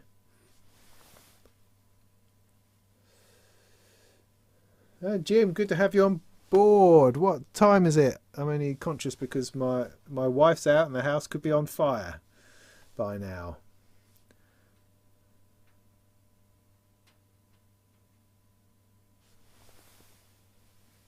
I think, Ian, you'll find that wine is the same as everything else in life. Another one with the tuner. Video on your drum solution would interest me. Jamie, yeah, okay, cool. Yeah, absolutely, mean to do that. I mean, Fessaluna were kind enough to send me the Vega. For the other one, did he send me that? He might have done, the Consequencer. Yeah, because I wrote about it in Gear News, and then he gave me a shout to say, would I look at one? And I said, yeah. And as I say, those two together, just brilliant. I mean, it was a little bit strange in that particular instance because I've got very offbeat sequence going round with a very onbeat pattern generator. But, you know, it's just a matter of finding the groove within it, and we kind of did. But there's probably a lot more to it. All I'm doing, I'm literally playing with these two knobs. I'm not doing anything else. I haven't looked at anything else. It's got a clock going in. It's got 6 outputs that are generating stuff. The first one appears to be a kick. You know, the next one seems to be snare. Then it seems to be hi-hats. I'm not sure what the other ones are. And you get these Space Invaders on the screen when you move it that seem to indicate something. I'm not entirely sure what. It seems to be the first 3 channels of what's going on. I can probably look through more. I don't know. What's that button do? I don't know. It's just turning things. I don't know. So I need to look into it a little bit more and then find out about it and then present it back to you. Same with the Vega. I have no clue as to what that's doing other than it makes sound when I run things into it. So cool. Yeah, cool. I will be doing a video on those. These are things I would like to do as soon as I can. As soon as I can. Why not get a case with a 1U in it, row in it? Yeah, sure. But I have lots of cases. So I feel getting another case is a bit... No, I want to do something else. I mean, I've got my Tolex case over there has got 2 rows of 1U in it, but it's all Pulp Logic size, which was not intentional, which is one of the reasons I'd like to do a 1U video, is because it's confusing. So I might, you know, I can still put IntelliGel stuff in there at slightly wonky if I wanted to. So it's a possibility. I don't really know. I don't know. So yeah, I mean, of course, yeah, throw all this away and get a 1U thing with a 1U thing in it. Of course, yeah, that's great. But I'm just trying to make stuff up as I go, and I don't want the buying of another case to be a barrier. Do you know what I mean? Hang on a sec.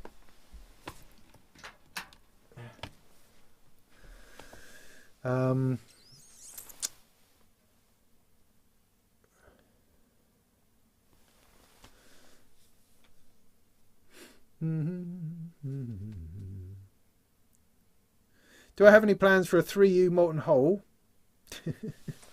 Well, as I say, it's not me that's making them. It's Peter Anton at Voltage Vibes. Get that right. A 3U one. I mean, what would that look like? I mean, you'd have to get, because, you know, this has got a grommet in it in order to save the cables from rubbing against something, is the idea, you know, so it looks a bit neater. If you were to do this in 3U, do you mean just 3 of these tall? Then would you want 3 holes, or would you want 1 strangely elongated hole? And how are you going to get a grommet for that? Would be my question, you know. How possible is that?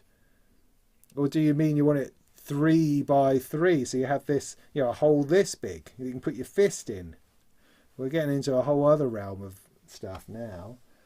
So yeah, what do you exactly mean by that? Because otherwise you could put these in an adapter, you know, 1U to 3U adapter without too much trouble, and that would work with 3 of them, which is essentially what I've done here. As you can see, I've got 3 here in a row, but they're actually in a 1U adapter in a 3U space. Oh man, this is complex. Complex it is. But if you have, you know, something this size, which is this is the key step drum and clock. So you've got the drum section for the key step here and the clock section here. This will work in both orientations. And this would fit 3 of them, 3 of the holes.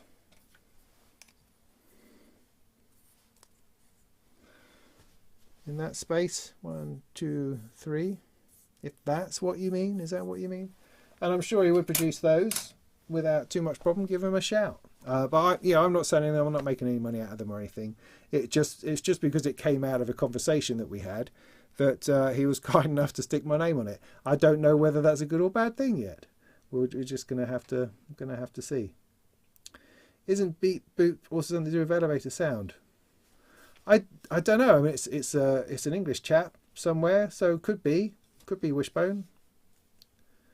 I didn't look at it that closely.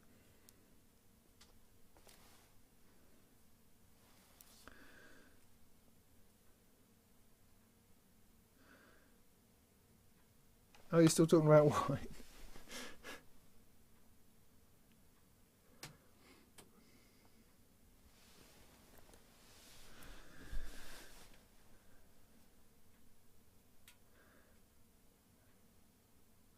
What amplification do I use?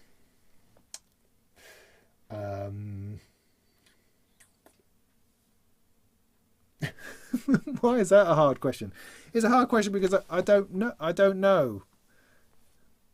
Well, okay, so I mean, I can tell you what my audio routing is. Okay, I've got this wonderful Mix BX mixer from Feedback Modules. This has completely sorted my case. I don't fully understand it. It's a little bit crunchy, as in it seems to love overdriving things. So I've had to sort of be a bit careful with it, and I still haven't quite worked out how I want it set up yet. But this is the fact that it has these lovely mute switches, which are great, and that, you know, I can really, oh ouch, sorry, I can really overdrive it from itself. It's great. It's got 2 auxiliary sends, so that is my output section now, and it has its own output section built in, so I'm not having to have a separate one of those. The cabling's a little bit different to what I'm used to, so I've got these overly long cables. I need to get something better rather than have these dragging around, so I'm going to think about that a little bit. It does also have a headphone output, which is cool. So that is then going via a crappy male-to-male adapter over here into 2 other cables, which then go up over my shed over there into the back of my Arturia audio fuse, which is my computer's audio interface, and that is then routing into the vMix software and going up over the thing. So is that my amplification? Could be. And for speakers, I've got a pair of really old Yamaha MS5s, or is that a gun? Is it MS5s? I don't know. Something I bought at Turnkey years and years ago when I was working there. I really should have something better, but I don't. I have those. So that's what I've got. That's what I've got. Am I still running the Compass? No, not particularly. Not for any reason other than it's not in my case. It didn't make it into this case. I cannot point at it. It's usually hanging around with that ADAC blip machine, that 104, I think it is, because they worked really well together. So I enjoyed that. I don't know where those are currently. It's probably in my rack over there. So not because I don't like it, just because it doesn't quite fit in here just at the minute.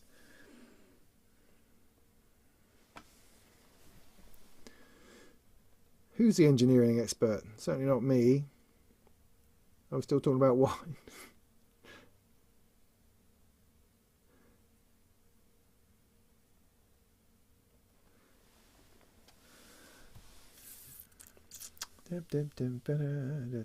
Interested in your 1U? Okay, cool. I might be getting late to these questions, sorry.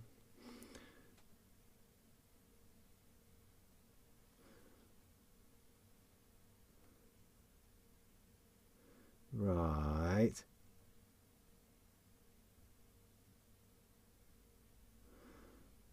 Is the whole analog or digital? Oh, it could be either, actually. Because it can be in or out, you know, that's very digital. Or it could be all the way through, which is a bit more analog. Too many synths. Yeah, hey man, your stuff is on the back of here somewhere. Hang on. Somewhere. Wait for it. No. Yeah, too many synths. There you go. That's on the back of the PCB. So, voltage vibes in cooperation with too many synths. So what was your role in this? because that wasn't very clear to me. Not that, again, I didn't focus particularly on it. You know, didn't do a deep dive into how this whole thing comes together. I'm much more of a flying by the seat of my pants kind of guy. Like, I've no idea what's going on. I'm just going with it. So yeah, what's your input into the whole? Oh, you're building the case for Peter, and that's what prompted him to create the matriarch back to front. Yeah, is that the thing? Because it was all based on him having a new case and trying to build all that together. So maybe that was it. Was that it? Let us know if that was it. An elongated hole, says Jim. Okay.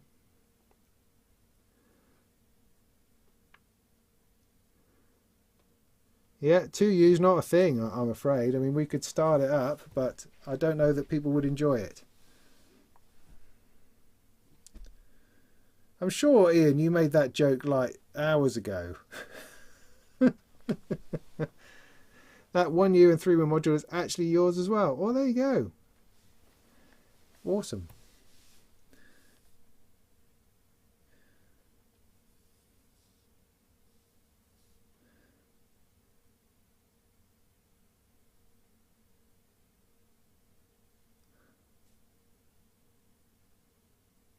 It does, Ken. It's ridiculous. It is. It's. You know, it could be an episode of Are You Being Served, or It Ain't Half Hot Mum, or A Low a Low. That's that's the level at which Molten Hole exists, I feel.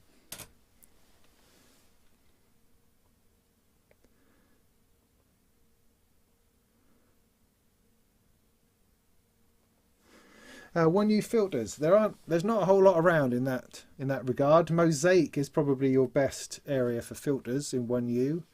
That tends to be, because I mean 1U tends to be, not entirely, but tends to be very utility.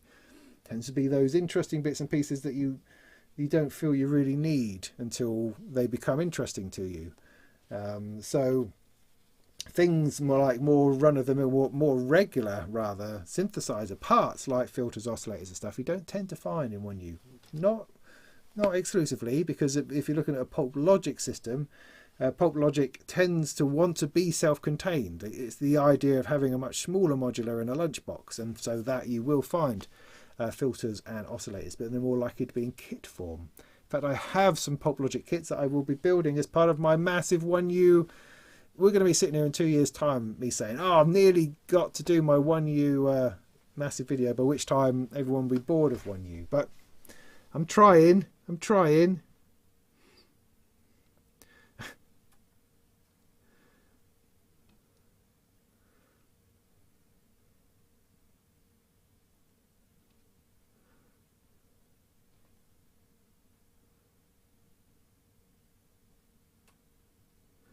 Oh, right. Thanks for that. Dimly Full on the Compass video. Cool. Yeah. No, I enjoyed it. It's one of those modules that you come across and you think that's a bloody good idea. The consequencer is not far off that. Something which just really fills a hole. Talking about holes a lot today. It sort of steps up and does something worthwhile, interesting. And I really like the guy's attitude and approach to it. I thought that was fascinating, because it seemed to have more meaning to it than just, oh, can I think up something interesting? And that's always good. I'm always taken. I like to be taken on a ride. I like to be taken on a journey, and that was very cool. So I'm glad you liked that video. Cool. I wish more modules had that much of a backstory.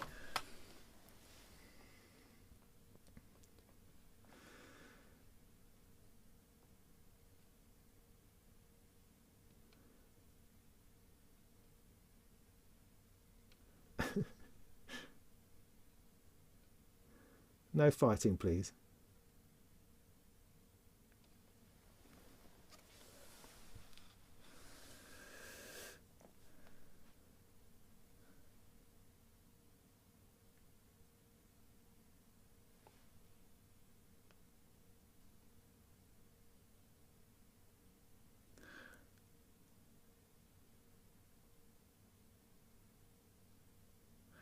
You had the KeyStep Pro panel on a case with a KeyStep inside the case. Okay. that seems like a step in a step further down the line somehow.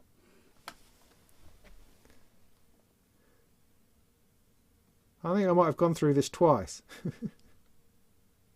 Oh, say okay, and then Peter wanted to develop it for the matriarch, and then we developed the modules together to get them pre-made. Cool, right, great stuff.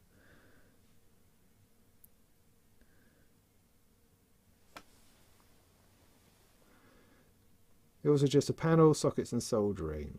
Cool. So I think I might be very behind the chat, and I'm sorry about that. I'm catching up, I promise.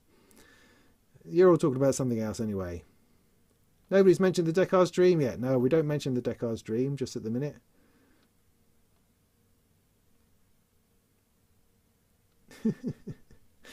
Urcad, you're new. Well, good for you. Thanks for turning up. That's awesome. Well done. I think we're probably drawing this to a close now, if I can catch up in the chat. But you're very welcome. Will I be doing a tour dates on the Molten Hole? No, probably not. But all right, one of the last things to talk about, I think I might be there, would be Superbooth then.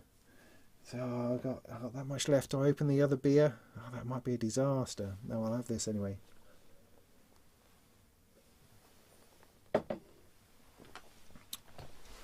So, yeah, so hoping to go to Superbooth. Hoping to. It's been tricky in that my previous trips to Superbooth have been for a day, and that worked really well. I could take a kid with me, take one of my boys, and hop on a plane at Stansted ridiculously early in the morning, get there for when the show's kind of kicking off in the morning, and then then catch a plane later on in the evening to go home. Fantastic. Had a look at it this year, and there's just no evening flights. There just aren't any. Either that or they've all sold out already. I mean, that's another possibility. But I can't find any evening flights back to the UK later than 6. So if I was to catch a plane at 6, I'd have to leave the show at 4, really, to make sure I was through security in time to catch a 6 o'clock flight. That means then I would probably arrive there at 11.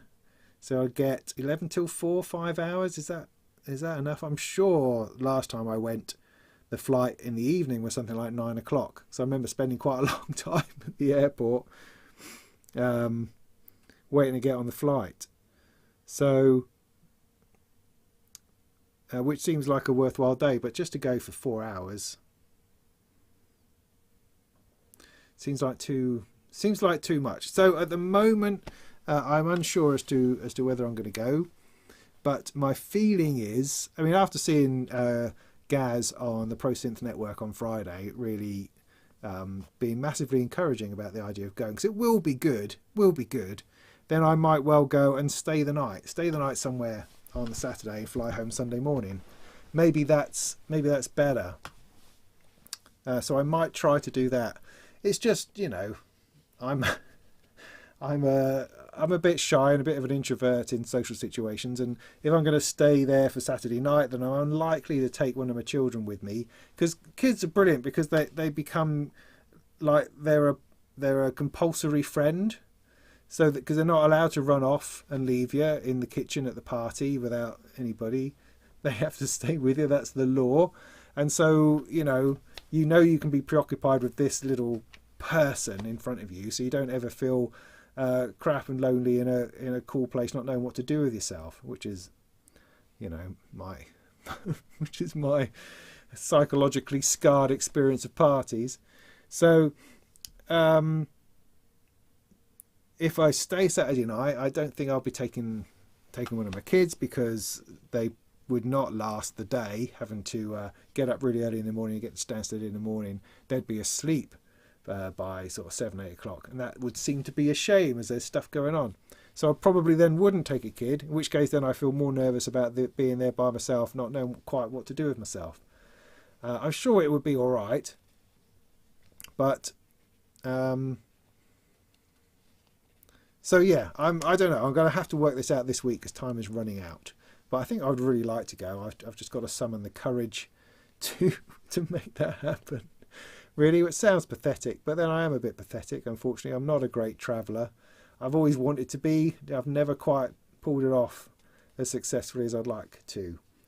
But hopefully I'll be there all day Saturday and maybe into the evening. Maybe it's just a matter of hanging out and listening to the music that's on, and then just seeing what happens.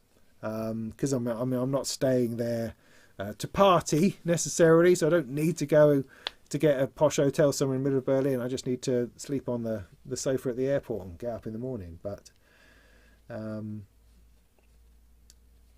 that would be cool. So I'm going to try to do that. I'm going to try to pull that off as best I can. I also haven't looked into the whole COVID thing because last year it was just too much to cope with. You know, I'm a simple guy, really. My biggest problem is time and time pressure, and so if something takes too long for me to have to work it out, then I kind of lose interest and give up. So provided that it's simple to get there and the testing stuff is all relatively straightforward, then maybe it's a goer. I don't know. See, but then I get myself in turmoil over what shoes to wear and whether to take a jacket. I'm a nightmare traveller. I really am. Do I take a jacket? Then I've got to take that off and carry it around with me all day. See? Such dilemmas. Such dilemmas. But, I mean, the positive side will be that if I'm staying the night, then I can actually drink some beer and stuff, and that might be nice. So, you know, there are pros and cons. Pros and cons. I need to check my passport too. Yes.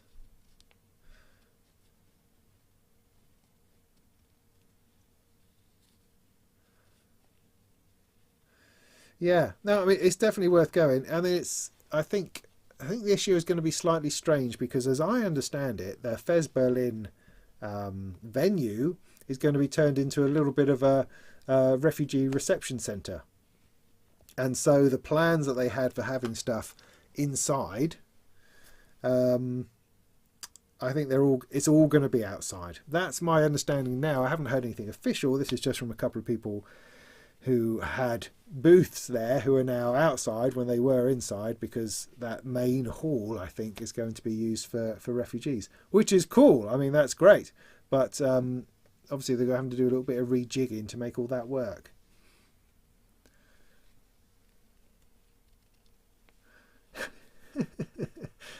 Yeah, I mean, I respond well to people talking to me. Absolutely, I could talk to anybody. I don't mind. I'm just quite difficult at making that happen. I'm quite good in response, you know. And I'm not. I don't mind being pestered. Silk tour jacket. Oh my goodness. Where do you go for LEDs and other bits of DIY? I tend to buy kits, Chris. So all the stuff comes with me. Oh, having said that, for this thing, right? Because I did the video of it the other day. So I had to get the video done for April the 1st because we just thought it'd be funny to release it on April the 1st. I don't know. Anyway, so doing one of these, suddenly realising I need 14 jack sockets. No, I need 28 jack sockets. Flipping heck, that's a lot. So I ordered a whole load from Thonk with nuts and knurled screws and stuff like that, but they didn't come. Thonk is a little bit, they don't mind taking a few days over picking parts. It's like, next day delivery? No, not really. Sometime later this week, mate. And that's fine, that's groovy. You just forget sometimes and you go, oh, right, need some bits and bobs, Thonk, link. Great. Give it a couple of days. Oh, it's still not here. So I had to go digging around in other kits in order to pull out bits to use for this. So, but now the Thonk stuff arrived and I can repopulate all my other kits again from bits and pieces. So yeah, I haven't bought many components individually. I have bought some. I bought some stuff from Mouser, I think, which is not in the UK, but it wasn't difficult. The whole Farnell thing, CPC, radio spares, RSS, yeah, possible to do. the problem with buying components is that I don't really know what it is that I'm buying. I mean, you tend to search for something and you find 15 different versions of it, and you don't know. You don't know which is the right one to buy. Do you buy the ceramic, multi? That's a slight problem I have with components. Even with a photo, you're not entirely sure whether that's the right one or not. I mean, I did buy a whole big bundle of resistors, I think off eBay, which seems to be all right, but they are remarkably thin compared to most resistors I've had. But those were all, excuse me, I bought a load of components to do the Cosmo modular rack, which I've yet to really get into. We did that video a couple of years ago, but I'd like to get back into that at some point. So I did buy a load of individual components then, which I think were from Mouser. Yeah. Oh, you broke your logic bomb. What do you mean, like I almost did? I don't even remember now. I still haven't got my head around that whole logic thing.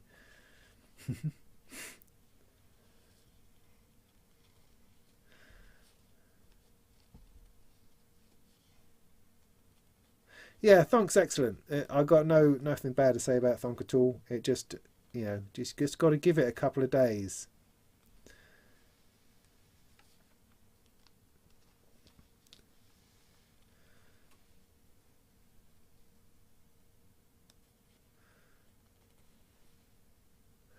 Cosmo, as in look mum no computer. Yeah, totally.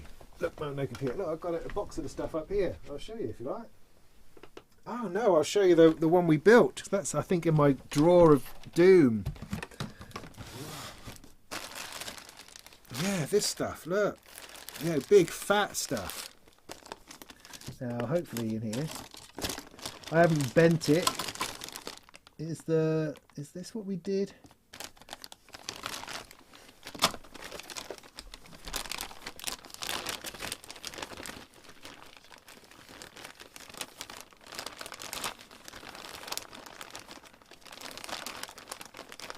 Yeah.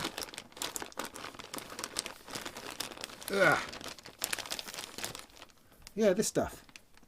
Just brilliant. I love it. I absolutely love it. I know exactly why he made it. That's a little bit. It'll be all right. It'll be fine. It'll be fine. So, yeah, I totally get it. Doing Eurorack but in a larger form. And so I did this modular DIY week. I think it was 2 years ago now, which is frightening, really. And I got Sam on the video, and we soldered up most of the board for the first, for the VCO, I think it is. I think this all goes on there or something like that together. I think so. But unfortunately, I had purchased the wrong knobs, or I hadn't purchased the knobs, one or the other. I got the completely wrong sort.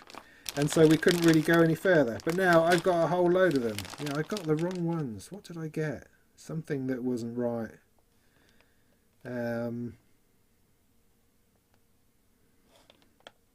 So I had to get a load more.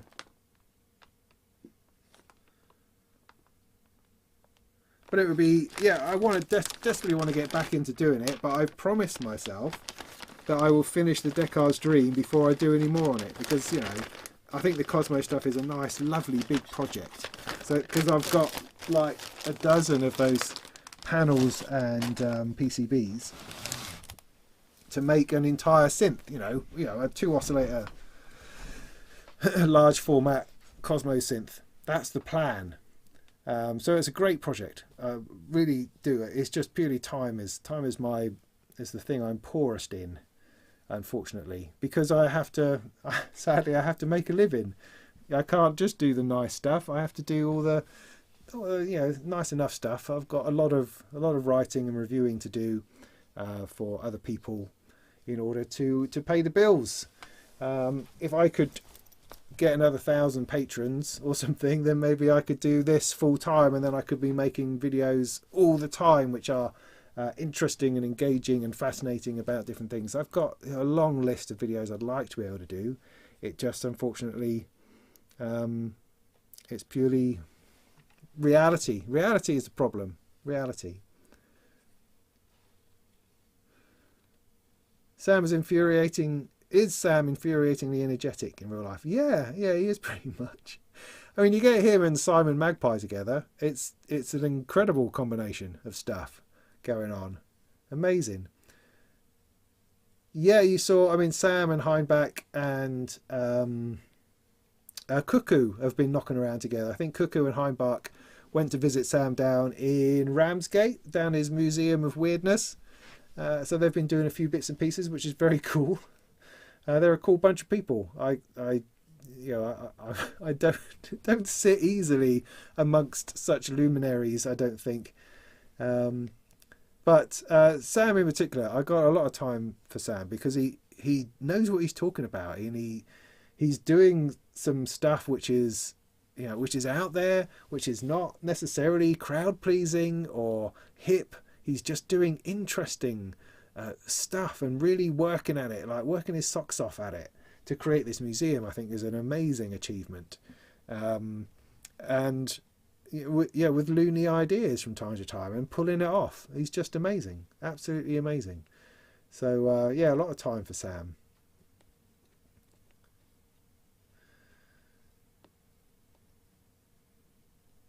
Yeah.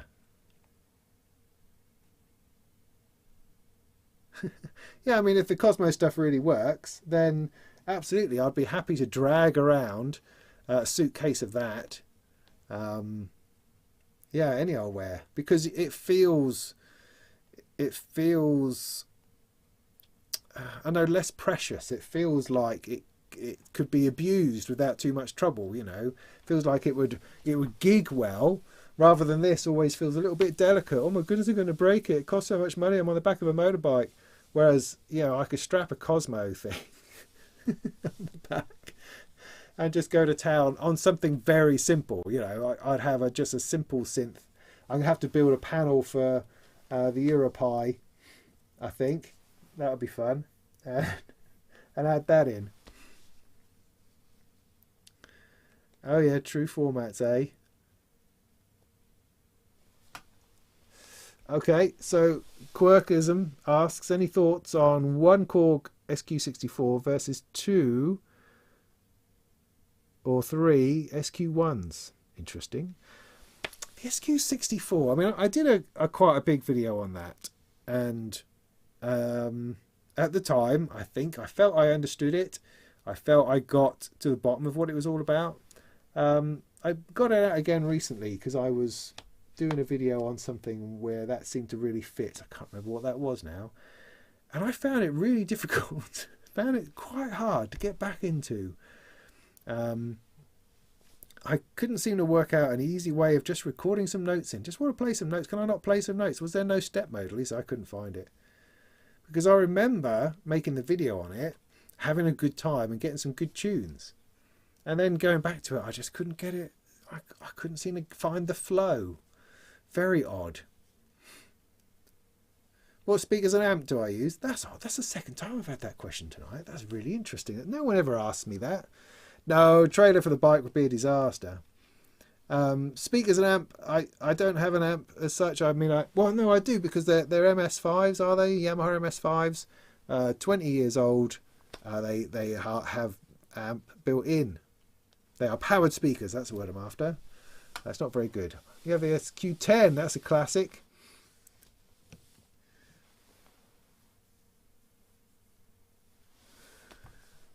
SQ1 is disappointing. Really? Doesn't have a reset input. I've never really found the need to reset. I don't think I've ever used a reset on a sequencer. I don't think. It sounds like you need like a really slow clock to hit that. I don't know. Or maybe it's a manual thing. I'm not sure. Anyway, I'm sure it's important for people who need it. Absolutely. Absolutely. Oh, okay, time is going, so I think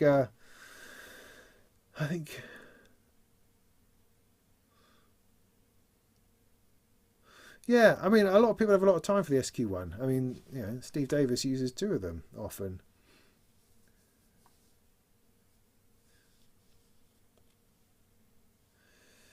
Reset is good for resetting by another sequencer.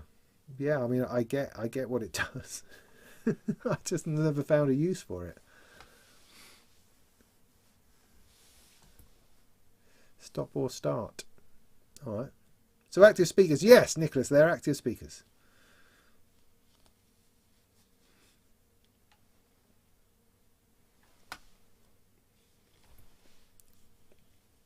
Okay. See, that's the thing with reset. Resets sound like you need a plan. That's yeah, that's not really me. Having a plan. I mean, doesn't it? Isn't that? I mean, isn't resetting just taking it back to the beginning again? And can't you do that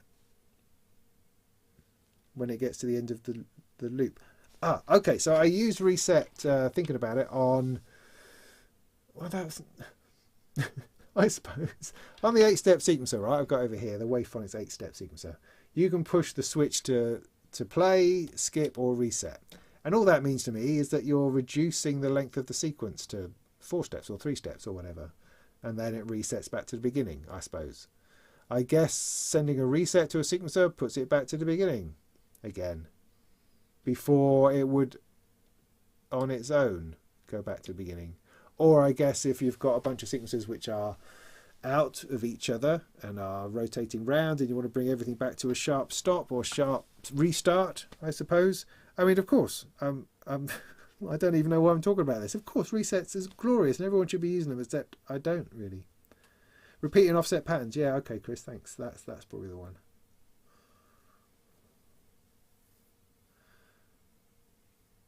Some sequencers don't auto reset. You mean they don't loop? They just do their sequence and then that's it. They're done. That's their achievement. Really? I've never heard the like.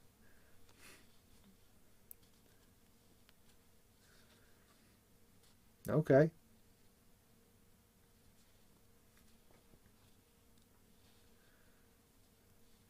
Oh, evidently I'm in the minority of my resetless world of sequencing.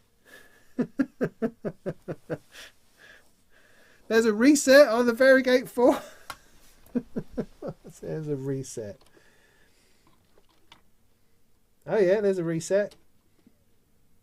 Oh look, it's going backwards. What did I do with that? I must have hit the mode thing. There we go.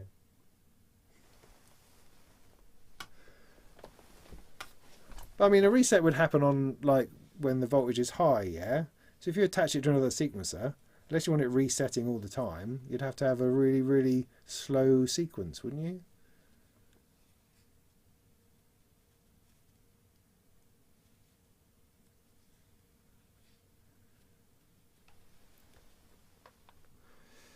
The noise engineering bin sequencer doesn't reset. Okay, fair enough.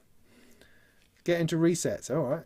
All right then, everybody. All right, back off then. Back off. Easy, easy.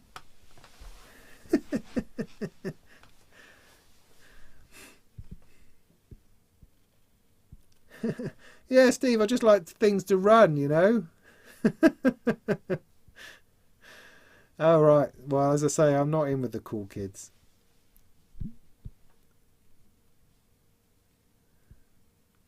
Oh, well, I get things that are out of sync quite a lot. And, you know, I have a solution to that. And that's usually unplugging the clock and plugging it back in again.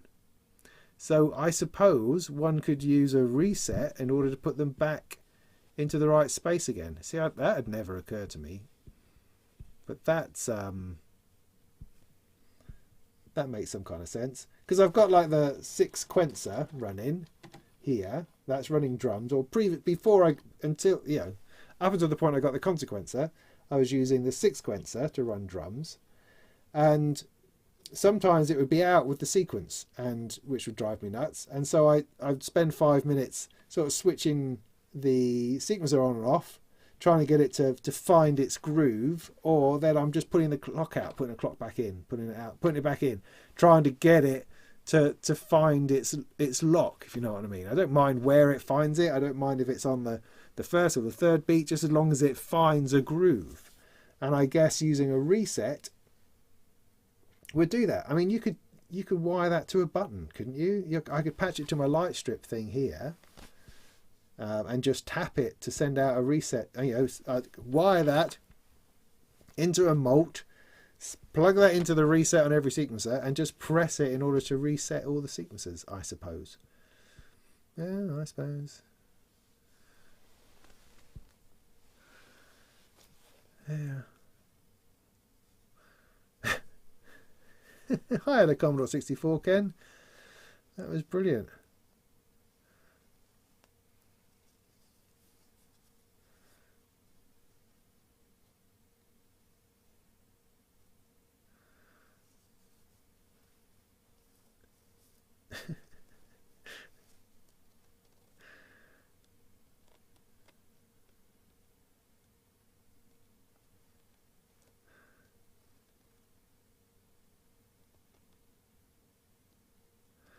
Right.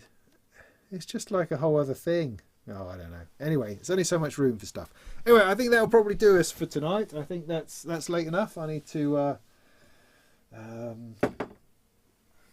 go and sort the world out. And it's been good sitting here chatting to you. Thank you very much for taking the time and spending the time with me this evening. It's been lovely. Coming up, I have a few things that are, yeah, I've got a few things coming up as ever.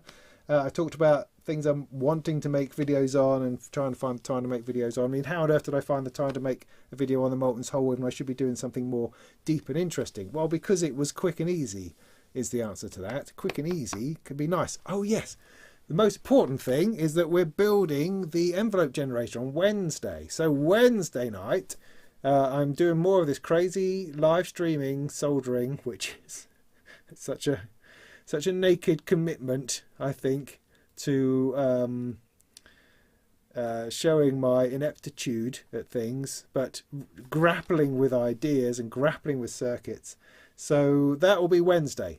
Wednesday evening, 7:30, trying to get in a little bit earlier because it takes so long. We'll be looking at the envelope generator of America Synths, and then possibly Thursday night we'll be soldering it if we don't get to that point on the Wednesday night. So, I mean, what I'd like to do is do the whole thing on the Wednesday, but if I can't get it done within 2 to 3 hours, then it'll have to be the Thursday as well. So that's the plan for this week. Get into the envelopes.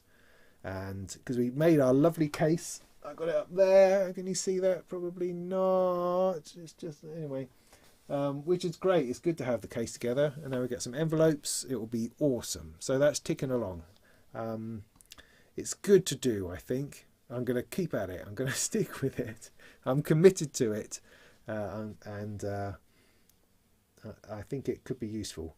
In some ways, I would have liked to have taken the time to film it and then cut it down to a more usable size, because some of those videos, it's hours and hours of it. But at the same time, the flip of that is that it's real. It's this real trying to understand something, trying to understand circuitry, doing it for real in real time, that there's something about that which is awesome.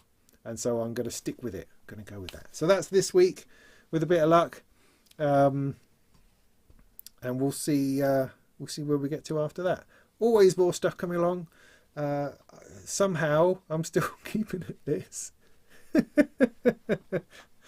Yeah, despite the lack of exponential growth, we're keeping at it, keeping until somebody wrestles me to the ground and tells me to stop. I'll do my best to keep on going. So thanks very much for spending time. You take care of yourselves, and in the meantime, just check in.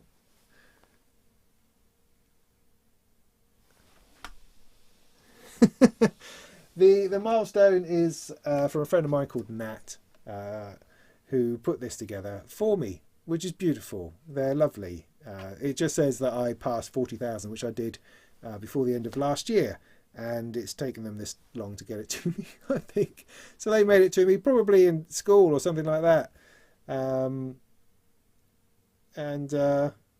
It's just brilliant. So I said I'd put it in the back of the video, so I have, and I did, and there it is. So it's not an official nod or anything, but it's lovely, and I'll stick it up on my wall. My kid Alfie made me one when I hit 10,000, which is in a frame over there, which is lovely. So maybe one day I'll get one for real. Who knows? Anyway, in the meantime, go make some tunes. I'll put my outro on. Hang on. I'll do that really smoothly. What number is it? Hang on. Just a second. Click on that. There we go. Right, wait for it. Oh, did you see my new ident on me thing? Was that good? Was that a thumbs up? Have you all left already? Yeah, probably.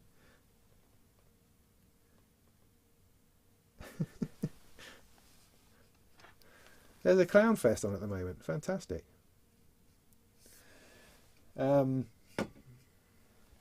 So yeah, do let me know if you liked my new ident. It was, I did not as if I spent a week on it or anything. I put it together as quickly as I could. Yeah, it is, Chris. It's just, you know, it just is, and it's awesome. I love the fact that yeah, I love the fact that people watch. It's amazing to me, and I'm totally thrilled to have the opportunity to do this sort of thing and to chat about this stuff and to share my enthusiasm for gear and to feed off your enthusiasm for it. It's exciting. I feel incredibly privileged to be able to do this, and I will fight tooth and nail to keep it going. You know, I will. Was it different?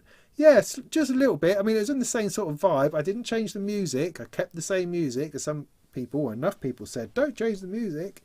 So I kept that. I just changed the video a bit to update it, because the flipping ident had me building audio PCs on it, for heaven's sake, and I haven't done that for about 5 years.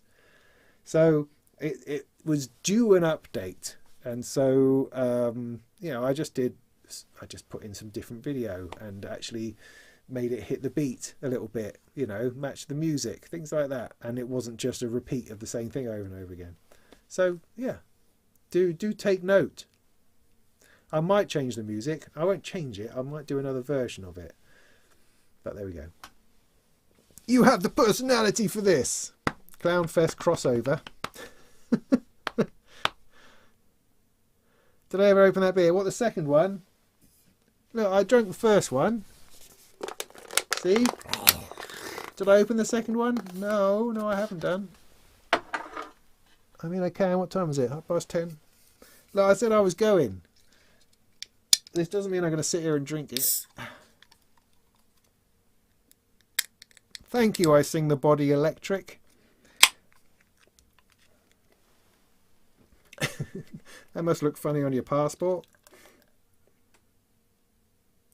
You know, I do drink out of cans sometimes. I'm not always this posh.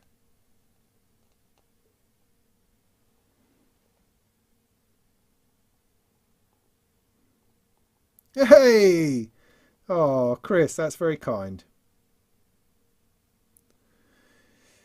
Yeah, I mean, a modular version of the theme tune. Right, the theme tune. I'm thinking of Dennis Waterman. Am I not? Sing the theme tune. Write the theme tune. Sing the theme tune.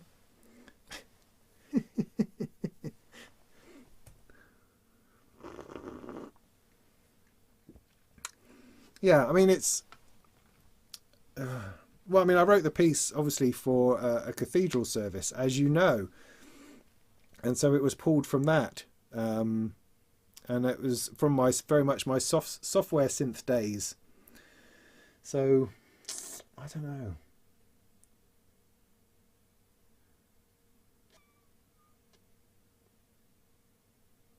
And it is, of course, based upon We Will Fix You, We Will Mend You from Bagpuss. Did you know that as well? See, I'm letting all that out. Little Britain, thank you, Ken.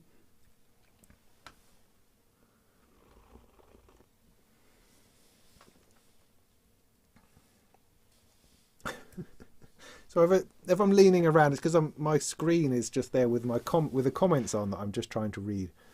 That's all. So yeah, I've got my outro lined up, ready to go. I've just got to press this button here, and that will happen.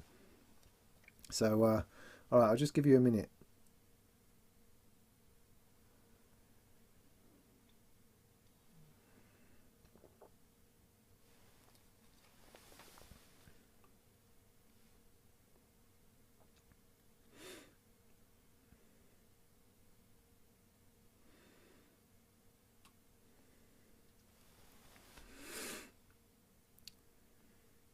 Well, look, while I'm sitting here, why don't I put this sequence back on again? See if I can wrangle it into some form of something else.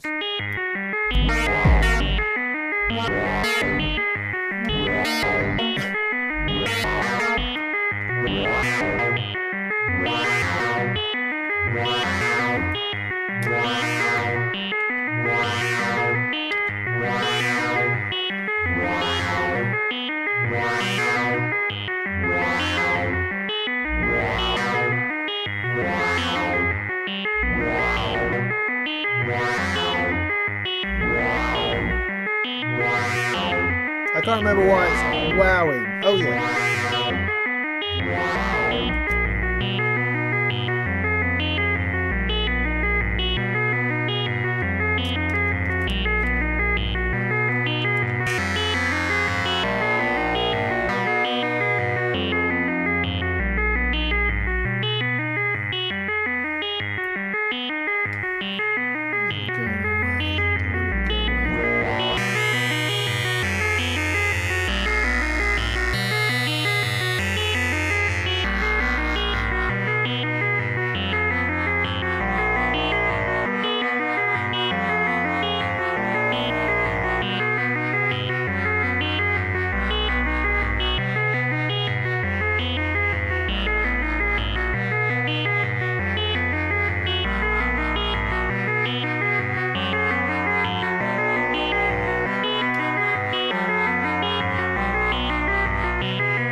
I'm not going to be able to tune it because it's not quantized.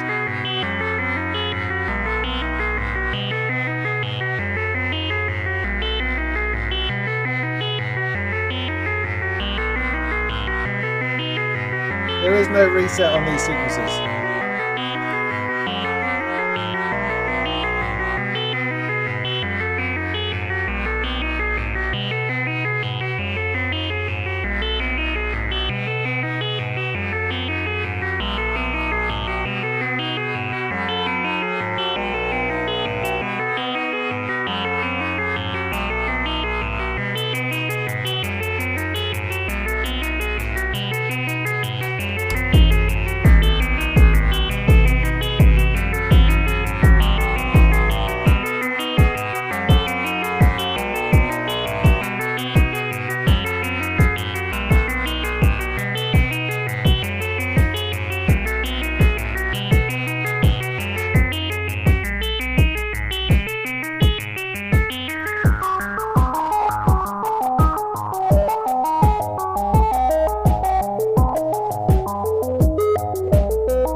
Nice, I'm quite liking that.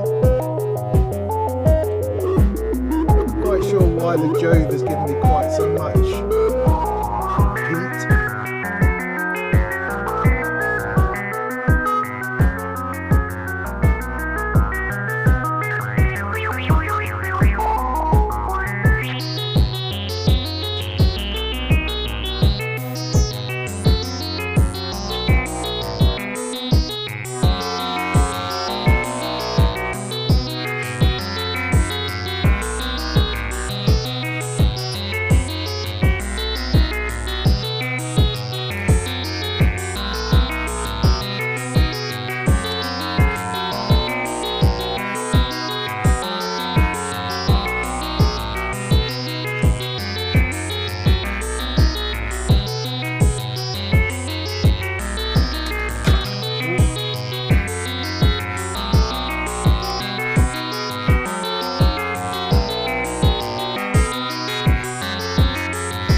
there you go. That's a classic Molten reset. Took the cable out, plugged it back in again.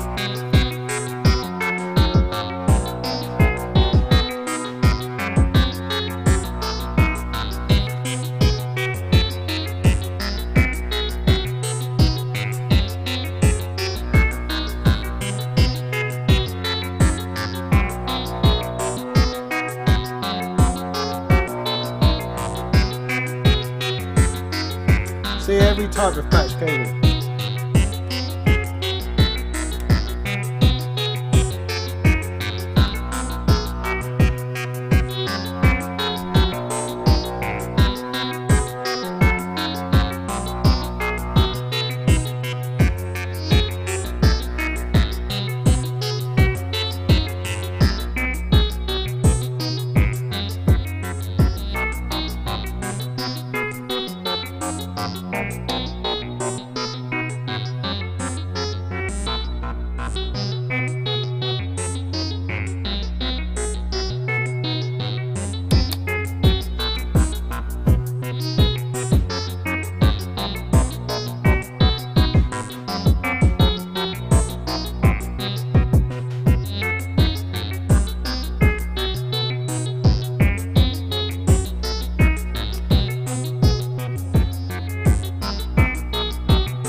The Captain Big O through the Peridam, which is a Cosmotronic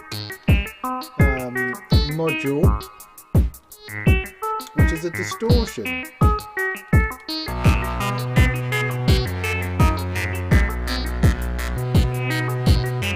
This has made no difference whatsoever.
Yeah, so well, who knows? That was quite fun for a little bit there. Thank you for sticking around still. And I didn't reset anything. Now this is good. All right, sorry, I've turned it off now. Yeah, sleep deprivation.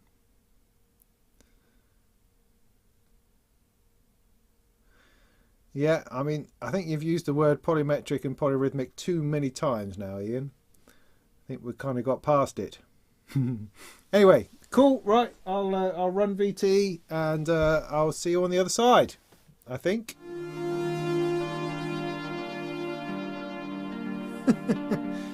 Or something, but I can't hear it. Anyway, I'm just going to assume that worked. See you next time.